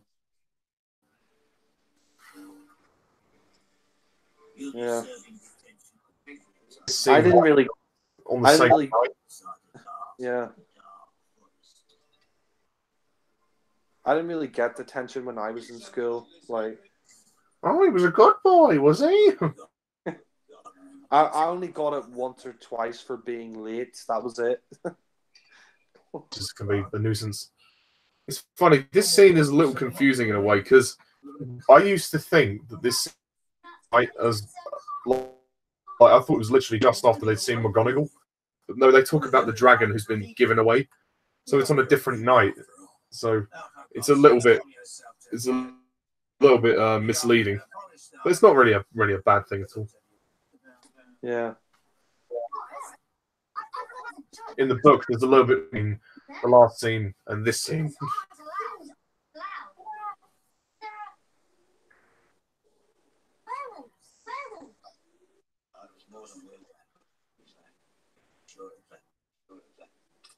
Why would they put them in the forest? I mean, surely that's worse. Yeah. I mean, yeah, give them a taste of their own medicine, I guess, because they went out to see Hagrid, so I guess they thought, well, you can spend detention with Hagrid to teach them a lesson, to teach them this is why you don't go in the forest. But I suppose that's the only reason. I have to say, I love the look of the forest. Did they actually shoot this in a forest, or was it a set in the studio? It's definitely a forest set. This particular part, I don't know. I'm not sure. What is that? Unicorn sperm, Harry. There's unicorn blood silver. Just weird. Can you imagine if it was unicorn sperm? That's unicorn jizz, Harry. Oh, excuse me. So, our job, on find the Ron. Harry, it's your job to collect all the unicorn jizz. Just so you know, bloody coward. The dog. What does my father hears about this? Servant stuff. I didn't know better. I think he was scared. He said this is servant stuff. Oh, elitist little shit. Don't like the working class, do you, my boy? No. It's too. He's a bit.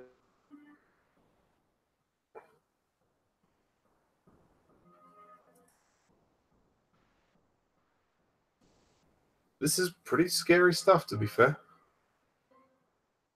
And they call this the light-hearted film in the series.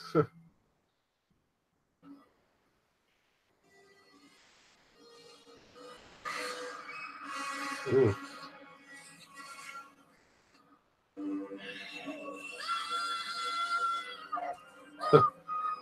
I suppose, looking at this film now, it's actually less light-hearted than I remember. Like, towards the second half of this film, there's quite a few dark scenes. I mean, especially this moment, when we see, Thingy drinking the unicorn blood.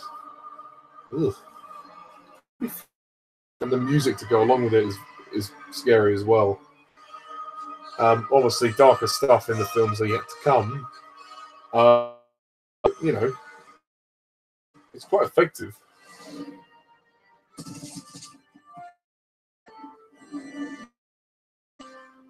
And I like the appearance of Firenze, the tour.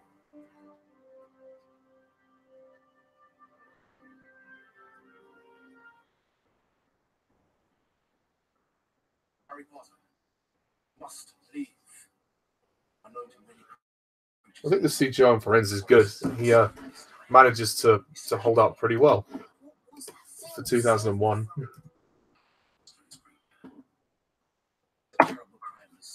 Jack is messed up.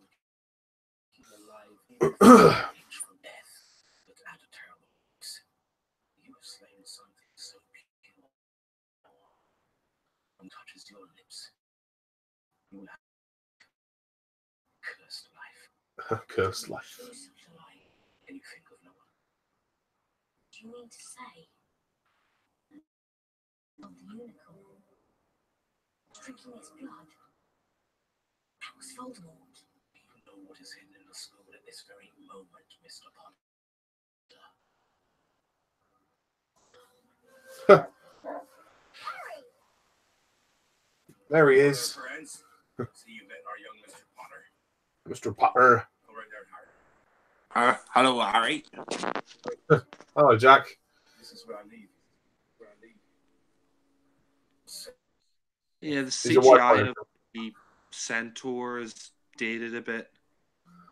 Yeah, it's not too bad though. I mean, it's kind of in the dark, so yeah. Out there right now in the forest. She's weak. She's living in the Yes. What do you see? Weren't you listening, Hermione? With the elixir of life, Voldemort releases on him. Come back. Come back. If he comes back, he'll try to kill you, do you? Kill you, do you? Dad, the plants might have tried to kill me tonight. And to think, I've been worried about my potions. Who's the one wizard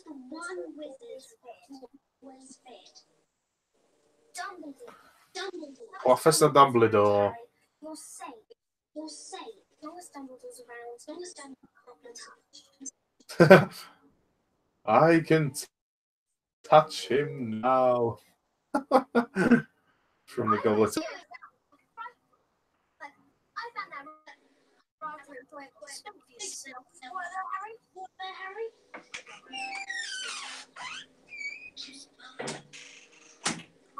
Oh, he's back. You're a wizard, Harry. Okay, 1 hour 50 minutes. So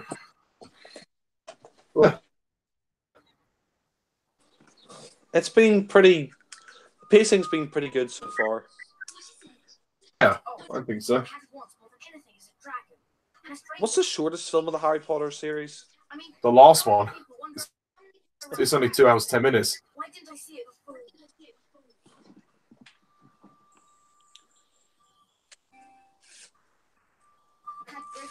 Who gave you the dragon? It's funny that he's singing the Harry Potter theme. Well, yeah, if you call playing the panpipes singing. No. It's funny he was playing the Harry Potter theme. Yeah, I was joking. Yeah, because you said singing, but obviously he wasn't. Well, of course he was interested in Puffy. Oh, did I? Sorry. Oh, no, that's all right. Funny how Hagrid's a little bit dim. You know, he kind of gives away a lot of information. Yeah. I don't know if he's dim. I just think he lets things, out of his mouth before thinking about it. Yeah, well, I mean, he wasn't fully educated in the Chamber of Secrets. Hence that he's a groundskeeper. Yeah, exactly. Because he didn't finish his education. Because Tom Riddle accused him of murdering the girl, well, Moaning Myrtle and opening the Chamber of Secrets, but obviously it didn't happen. Yeah. It's a shame, really.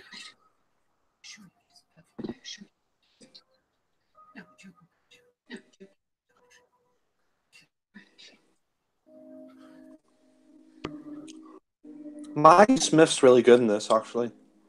I like the way she plays McGonagall. It was Snape. Me. Snape. It's funny the password to Dumbledore's office: lemon sherbet.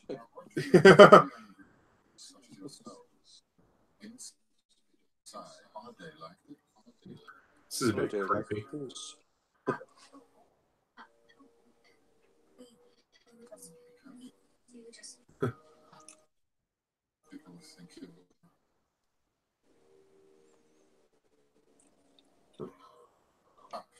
Up to something. Of how he kind of elongates his phrases and he always speaks so slowly. He always does that as an actor. It's kind of weird, but creepy and at the same time. I think it works very well for Snape.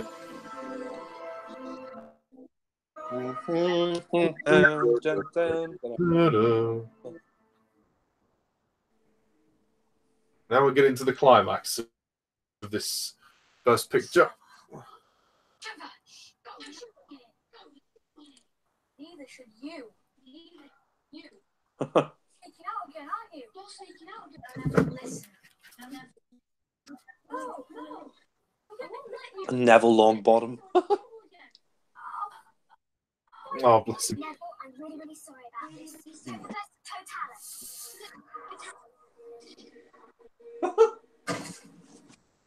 Totalis. Freezes him. You're a little scary sometimes. You know that. Really? Go. Let's go. It's for your own good, you know.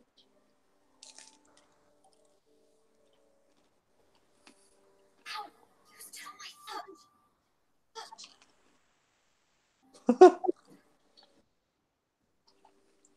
Hello, Amora. I like that this film is more lighthearted. I know some people think that the later Harry Potter films are a little bit too dark and depressing, but you know, I think the lighter tone worked for this film. Yeah, and even then, it's not completely light. I mean, you know, the third act of it is a bit darker, and also the stuff in the forest was a little dark. But I mean, obviously not to the extent of the later films. But yeah, I mean, say they got. There were definitely depressing moments, especially in the Order of the Phoenix. But you know, there were good times too. This film, I agree with you. People call it lighthearted, but it still has a lot of dark stuff in it.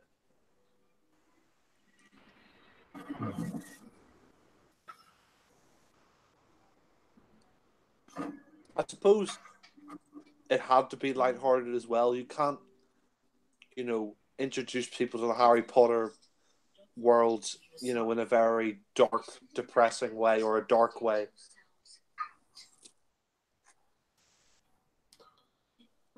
Uh-oh. Oh, Oh, God. that's disgusting. Ron, I'm with you on that. That is disgusting. Jump! Oh, fuck.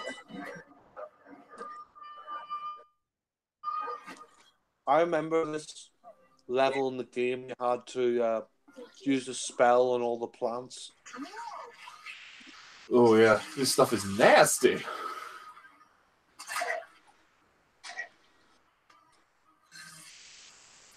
You have to relax. Don't let it.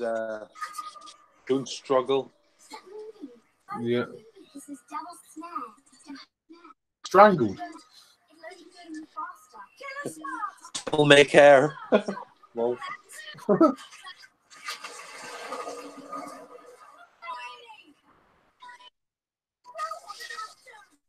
it's shatter out. Just relax.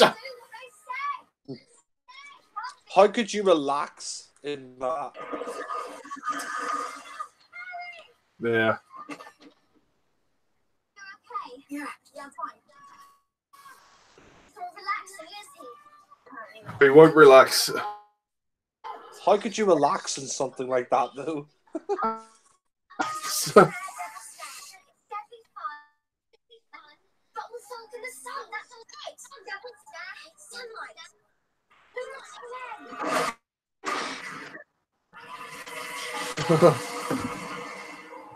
Baby, you light up my world like nobody else.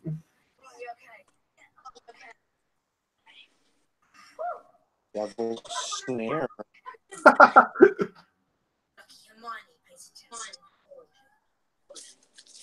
We didn't panic. What is that? Sounds like wings. They all have great chemistry as well, which is great. Spread my wings and fly away. Come fly with me. Come fly. Let's fly away. I think that's a great visual image, just those flying keys. Yeah.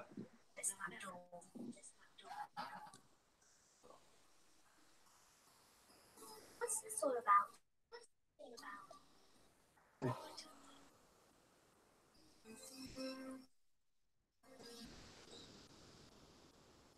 Imagine if Harry said, like, let's just pack it in, guys, and go to bed. Yeah, let's go back to the dormitory. Or if, like, the teachers come down and find them, and that's it. There must be 1,000. Looking for a big old-fashioned busted out the handle. What's it? Roland's broken away. Come on, Harry. Come on, Harry. It's too simple. How does he know that's the key? Come on, Harry. It's safe. The one with the broken wing. Yeah. I guess because, you know, Snape, or, well, Quirrell, has already been in there. So he's obviously managed to get the key. That is the right one, you know. By breaking the wing. I suppose so. There it works. It would be pretty sore if all those keys hit you in the face.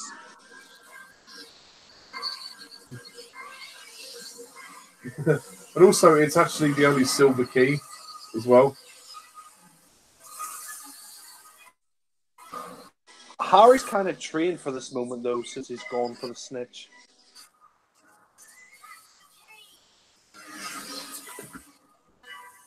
Hear Daniel Radcliffe's voice going a little bit. Yeah.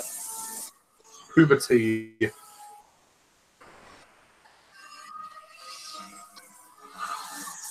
When did his voice change? Was it Chamber of Secrets or Prisoner of Azkaban? Well, his voice changed for Secrets, but moments of this film, you hear his voice kind of go slightly deeper.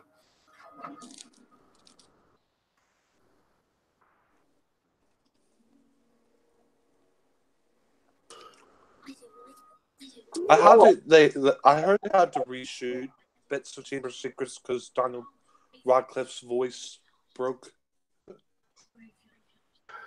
Yeah, you know, it's got to be consistent, isn't it?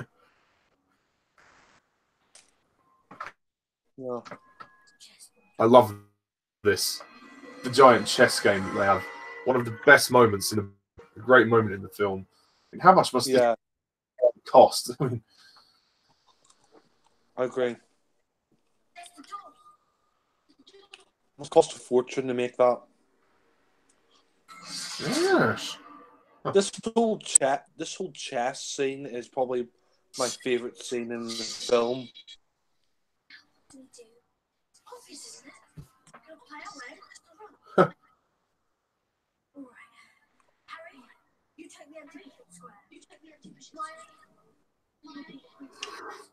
I got an idea.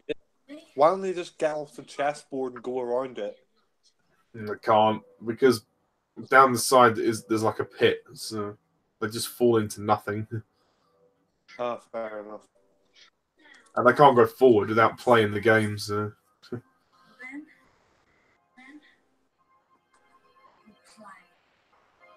One thing I never understood, why did Ron get on the horse? Because he wanted to be a knight. But then he gets stabbed by the piece. Kind of his own fault. Yeah. Well, yes.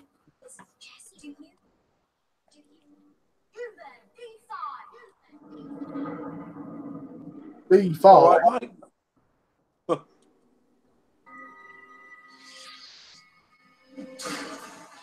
Oh shit. I'm actually quite good at chess, so I know how to play it here. To be honest, I've never learned how to play chess. Never really understood it. But the Wizard's chess looks fun.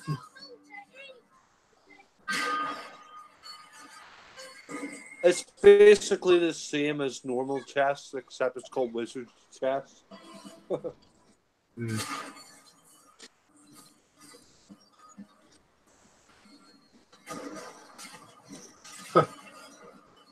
They had some of the chess pieces, the giant chess pieces in the studio tour as well, which is really cool.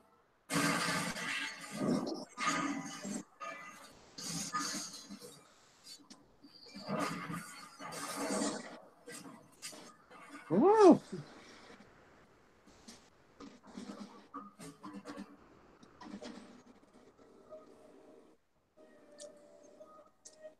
This scene is really good. I agree. It's so intense as well and dramatic. And it's a great moment for the three of them as well, when Ron basically sacrifices himself to let Harry and Hermione go ahead. He's going to sacrifice himself. No, you can't. And not in any way. Do you want to stop Snape from getting that stuff or not? Harry, so you... It's kind of stupid though. I mean, he doesn't need to go on the horse. Like, he could just, he could just get off the horse and order it to go across the, the chessboard. Oh, true. Forget he's only a kid. Yeah. Uh-oh. The music for this scene is great. Yeah, and this scene is just so intense, just the way the night turns around. Like, you're kind of fearing for Ron's life.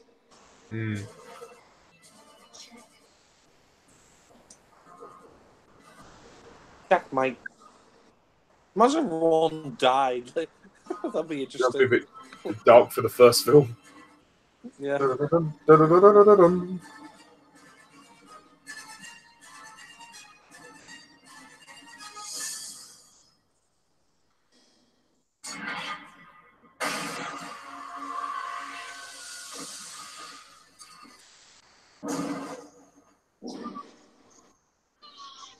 He's not dead. Yeah, there's still 7 more films of Ron yet to go. Yep.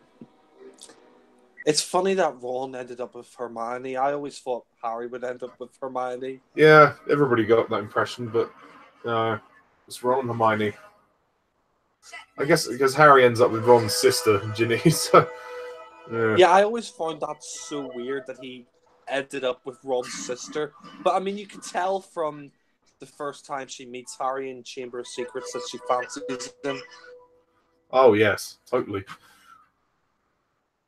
They do actually get together in the Half-Blood Prince. I mean, how much older is Harry though compared to Ron's sister? I was only a year older. All right, thank God. I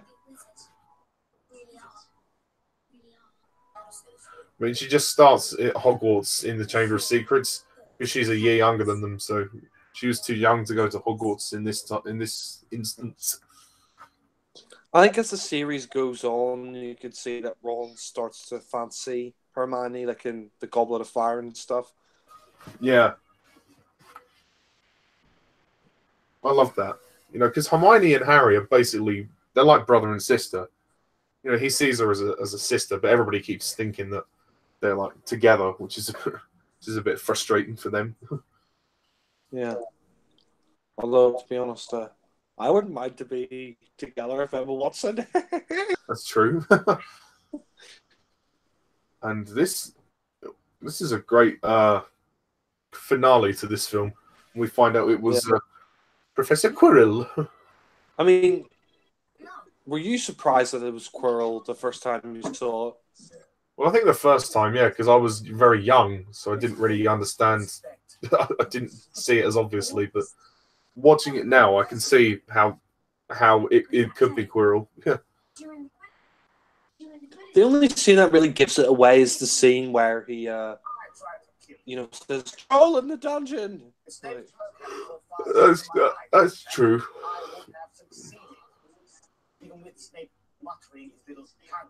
Counter curse.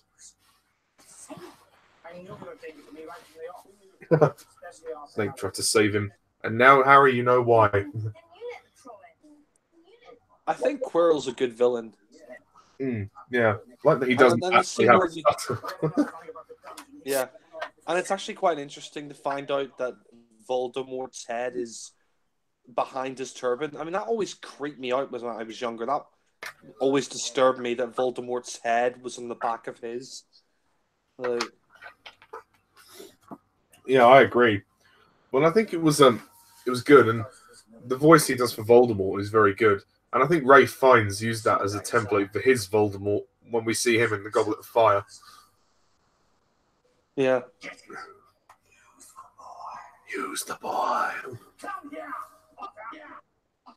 I always thought, like, when I first saw Ralph Fiennes' appearance as Voldemort, I thought it was really weird, like the weird nose and all that, because he looks different. Well, in or lack of Philosopher. nose. Yeah, lack of a nose. Yeah. Well, maybe you might like Goblet of Fire on the rewatch, but you never know. Yeah. I don't hate it. I like all the Harry Potter films. But that one just never interested you.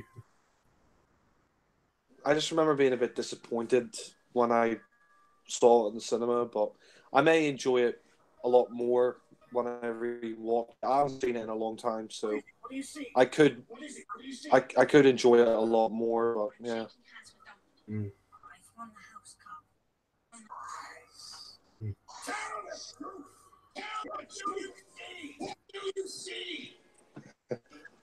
I see you dead, mate.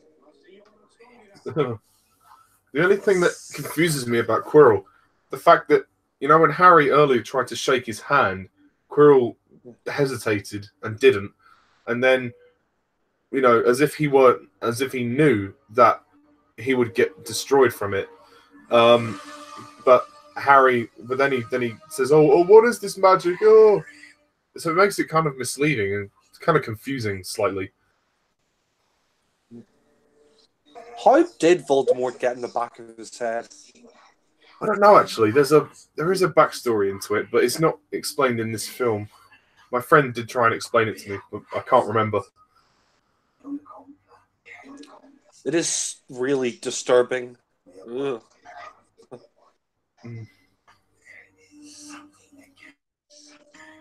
you imagine going to sleep with his face on the back of the pillow? That would be weird. You'd have to always sleep sideways. Can you imagine if Quirrell had sex with a woman? Oh yes, go for it, Quirrell. Yeah. God, that'd be weird.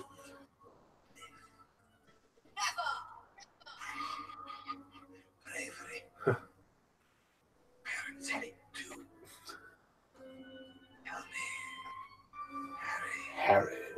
Would you like to see your mother and father again? This is Liar. thing. Bring them back. All I ask is for something in return. Why would you listen to Harry Voldemort? Exactly. This is the guy that killed your parents. You can't. There's no spell that can bring the dead back. Why does Voldemort want the Philosopher's Stone? Because he wants to gain immortality. Because the stone provides the powers of the elixir of life.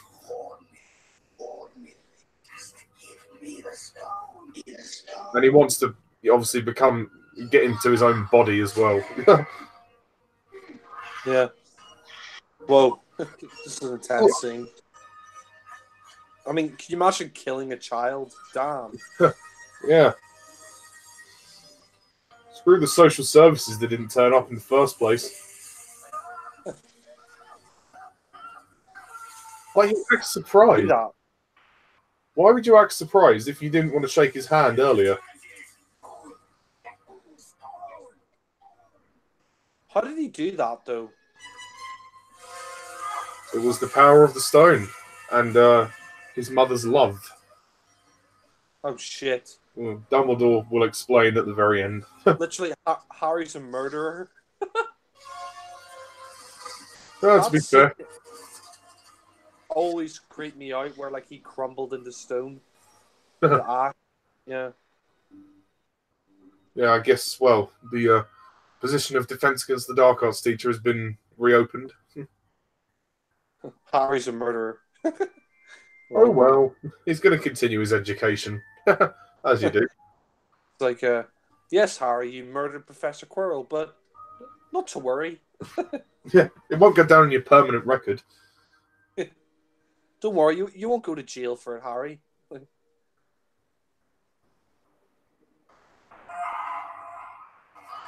Yeah. Could you imagine if Voldemort possessed Harry's body or something? Ugh. Well, funny you should say that, because they are linked.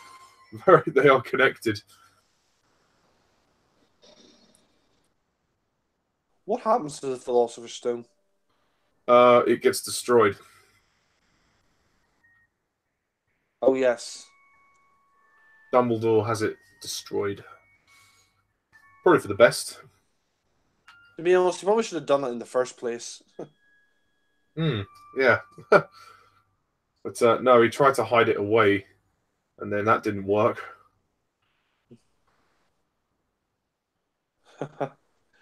The green guts, every flavoured beans. They actually sell those in the gift shop in the studio tour. I've actually tried them before. Some of them are really nice. Others are disgusting. Can you actually get earwax flavoured? I don't know about the earwax one, but yeah, definitely has some really disgusting ones. I think what flavour were they? The disgusting ones. I think I may have come across a bogey one, which was really awful. Was it actually bogies? Oh god. Oh, well, it didn't. It tasted like it. Oh god. Oh.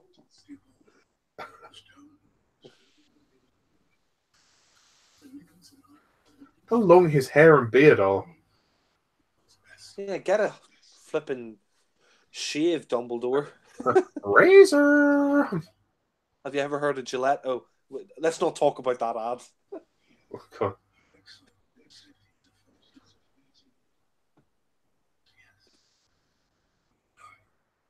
I really like this scene though between him and Dumbledore. I mean, Harry and Dumbledore have some great scenes in this film and in Chamber of Secrets as well. I think and across the series as well. Yeah. It would have been interesting to see if Richard Harris lived to do all the Harry Potter films. Like, could you imagine him, you know, dying, killed by Snape? And it'd be interesting. I think it would have been. It would have been nice to see him continue to the very end, but I think he may have been limited physically with what he could do, and certainly in some of the action sequences, which Dumbledore gets involved in the later movies. But you know, I think also Richard Harris's Dumbledore looks more like Dumbledore from the illustrations, whereas Michael Gambon was a completely different version. Yeah. I mean, I'm surprised he did do the movie. I mean, I think Richard Harris, like I said, didn't want to do it because he wanted to be, you know, remembered for more than just Harry Potter. But his granddaughter loved the books, so she basically said, you know, forced him to do it. Like, you're doing those films because I love the books, which is quite fun. Yeah, I think he says in an interview, well, my granddaughter talked me into doing this. She said, if you don't do it, I won't talk to you again. So it's like, I have to do it now. Yeah. Well. Yeah. I'd hate to have an earwax jelly bean. That would be, ugh. That's disgusting, yeah. And bogey flavoured. Ugh. It was funny, in the game of the PS2 one, you could actually collect the beans and Harry would say the flavour and he would go like, ooh, tripe, earwax flavour. Like, it would be quite amusing. Oh yeah, actually, you did the same in the PS1 game. You would get all the different flavors, like the earwax flavor, the red flavor, and once you collected all the beans, you went to this painting, and you would get the password from the painting off George, and you Yeah. collect like something, which is cool. Oh yeah, you could do that in the Prisoner of Azkaban game as well. Oh, the ending's getting a bit long. Well, it's nearly over, so you Yeah. know. Only another 5 minutes to go. I think the pacing of the film is pretty good. I mean, it is long. I mean, 2.5 hours is long, but I think the pacing is still pretty good. You know. Mm. It's a very good introduction overall, and it's a very charming film in of itself. I mean, even if this was to be, even if this was the only film that people liked out of the series, then it would have been a good one.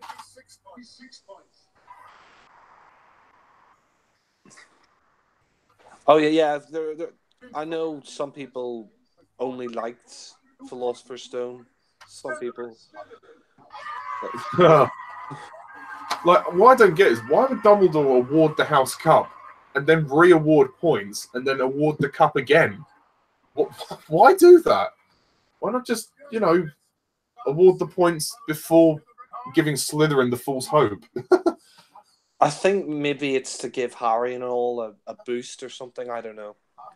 Yeah, no, but what I mean is, like, he announces that Slytherin win the cup first before he gives the extra points out. Yeah, I don't get that. Like, is he just trying to fuck with Slytherin? Yeah, it sounds like it. Oh, Hermione.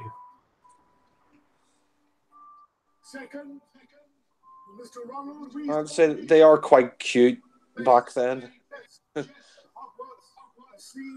I love the music of this scene. It's just so nice and it's just so charming. Yeah. I'd say I love Dumbledore's costume. Oh, yeah. And I think it's more in line with the one that J.K. Rowling described. Yeah. Malfoy.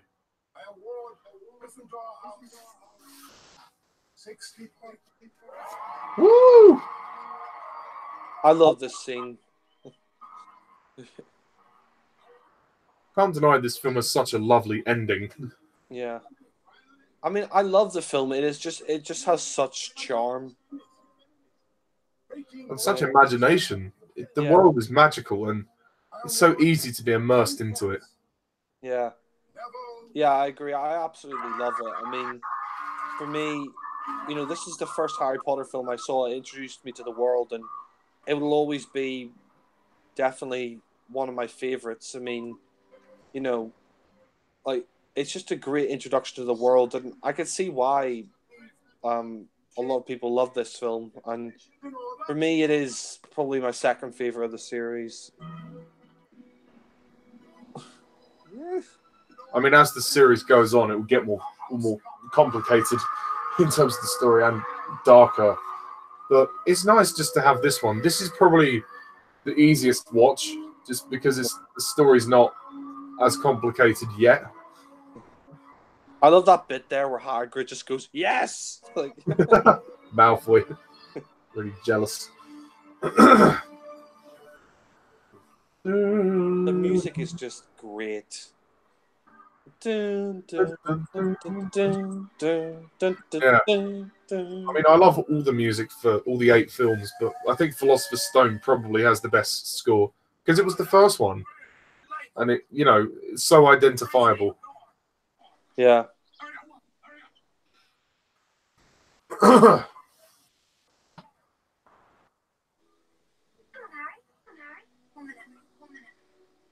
And this is got to say goodbye to the big old grizzly bear Hagrid. This music track is brilliant. Cool. It's called "Leaving Hogwarts." Yeah. And obviously, slight spoiler, it is used in the last film in some form. Oh, that's really nice. The photo of Harry and his parents. Aww. Thanks, Hagrid. No problem, Harry. Isn't me, but like Hagrid and Dumbledore, like, have they ever heard of razors? Yeah. Dudley. There must be a spell which allows you to shave. Yeah. Dudley.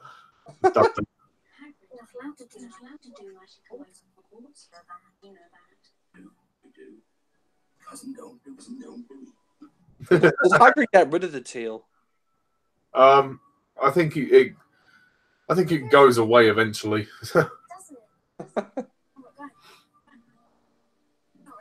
Yeah. I like that line. I'm not going home, not really. Mm. Yeah. Oh, the fun has only just begun. It's funny because most kids, like hate school and they would like rather be home, like they can't wait to get off for the summer. But in Harry's case, it's the exact opposite. He kind of dreads going back home for the summer. He'd rather be in school. Yeah, he feels at home in Hogwarts. I mean, to be honest, I'm not gonna, lie. I didn't hate school. I actually thought it was okay. There was some good moments and there were some bad moments, and its ups and downs. But I would definitely have chosen Hogwarts over my secondary school any day. Well, I enjoyed my secondary school. I actually quite enjoyed it, but yeah, it was more my primary school that I hated because I was bullied at primary school. But yeah, well, we all been through that. But yeah, that was the Philosopher's Stone or Sorcerer's Stone. I think this movie deserves a round of applause, don't you? Well done, Chris Columbus and everyone else who worked on this film. Yeah. I'd go so far as to say that this is a cinematic landmark. Yeah, I probably actually have to agree with you. I mean, this really changed the game in terms of visual effects and other stuff like that, and it's just a great movie. And in my opinion, it's a great film. I mean, for me, this is the first Harry Potter film I ever saw, and I just grew up watching this as a kid, and I just absolutely loved it. And I mean, I read the books, but this is just a great introduction to the world of Harry Potter. I think Chris Columbus just did a great job with the direction. Like visually, I think it's a masterpiece in terms of the visuals in a lot of ways, and I think the cast is great. Daniel Radcliffe, Richard Harris, they all do a great job. They all really do a great job, and I think the story is great as well. I mean, it's the first film, obviously, so like you said, the story is going to get more complicated. But for the first film in the series, I think it does a great job. And also, John Williams did a great job with the soundtrack. I mean, it's just wonderful. Yeah. Just listening to it now, it's just.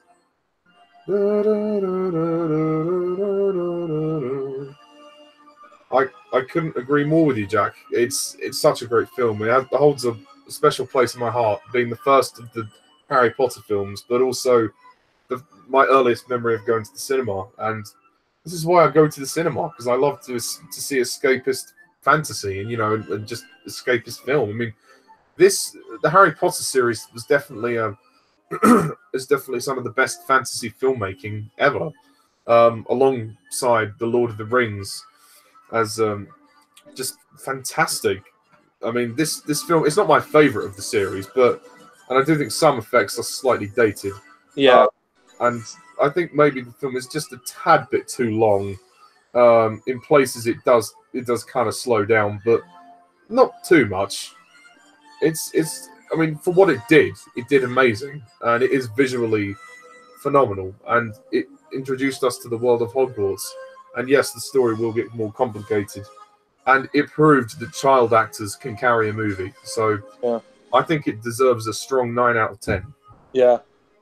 No, I mean, I think it's a great film, and I mean, speaking about Lord of the Rings, funnily enough, it came out the same year as Fellowship of the Ring, 2001. So, yeah.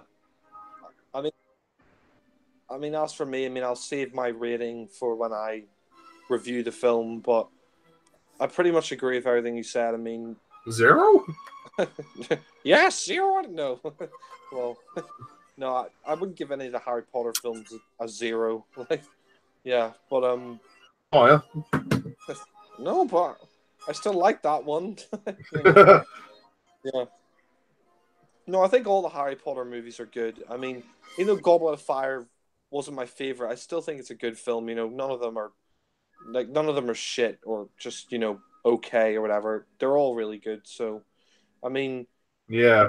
and I mean, speaking about speaking about Harry Potter, like, I mean, it was the one that introduced us to this world, and I agree with you. Like, it was this is a childhood favorite film of mine, and watching it again was great because I haven't seen this in a while, and I just always loved this film. And like you said, the music by John Williams, like the Harry Potter theme here now playing the credits, the do do do do do do do. I mean, it's just such a great soundtrack, and everything about it, I just think is great. I mean, it was the introduction to the Wizarding world for a lot of people, and like we grew up with this film, like you said, we're kind of the Potter generation, growing up with the books and then the films. So, I mean, the film had a big impact on me, and and I think the next film, I slightly prefer. I think the next film is even better than this one, but Yeah. they're both great films. Like, they're both. Oh, yeah. And as the first film in the series, couldn't have asked for a better start. Oh, yeah.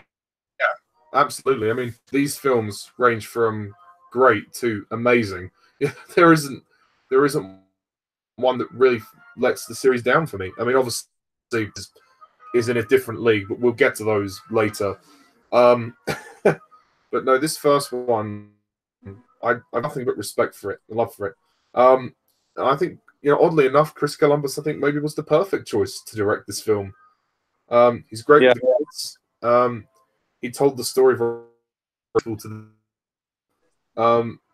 And yeah.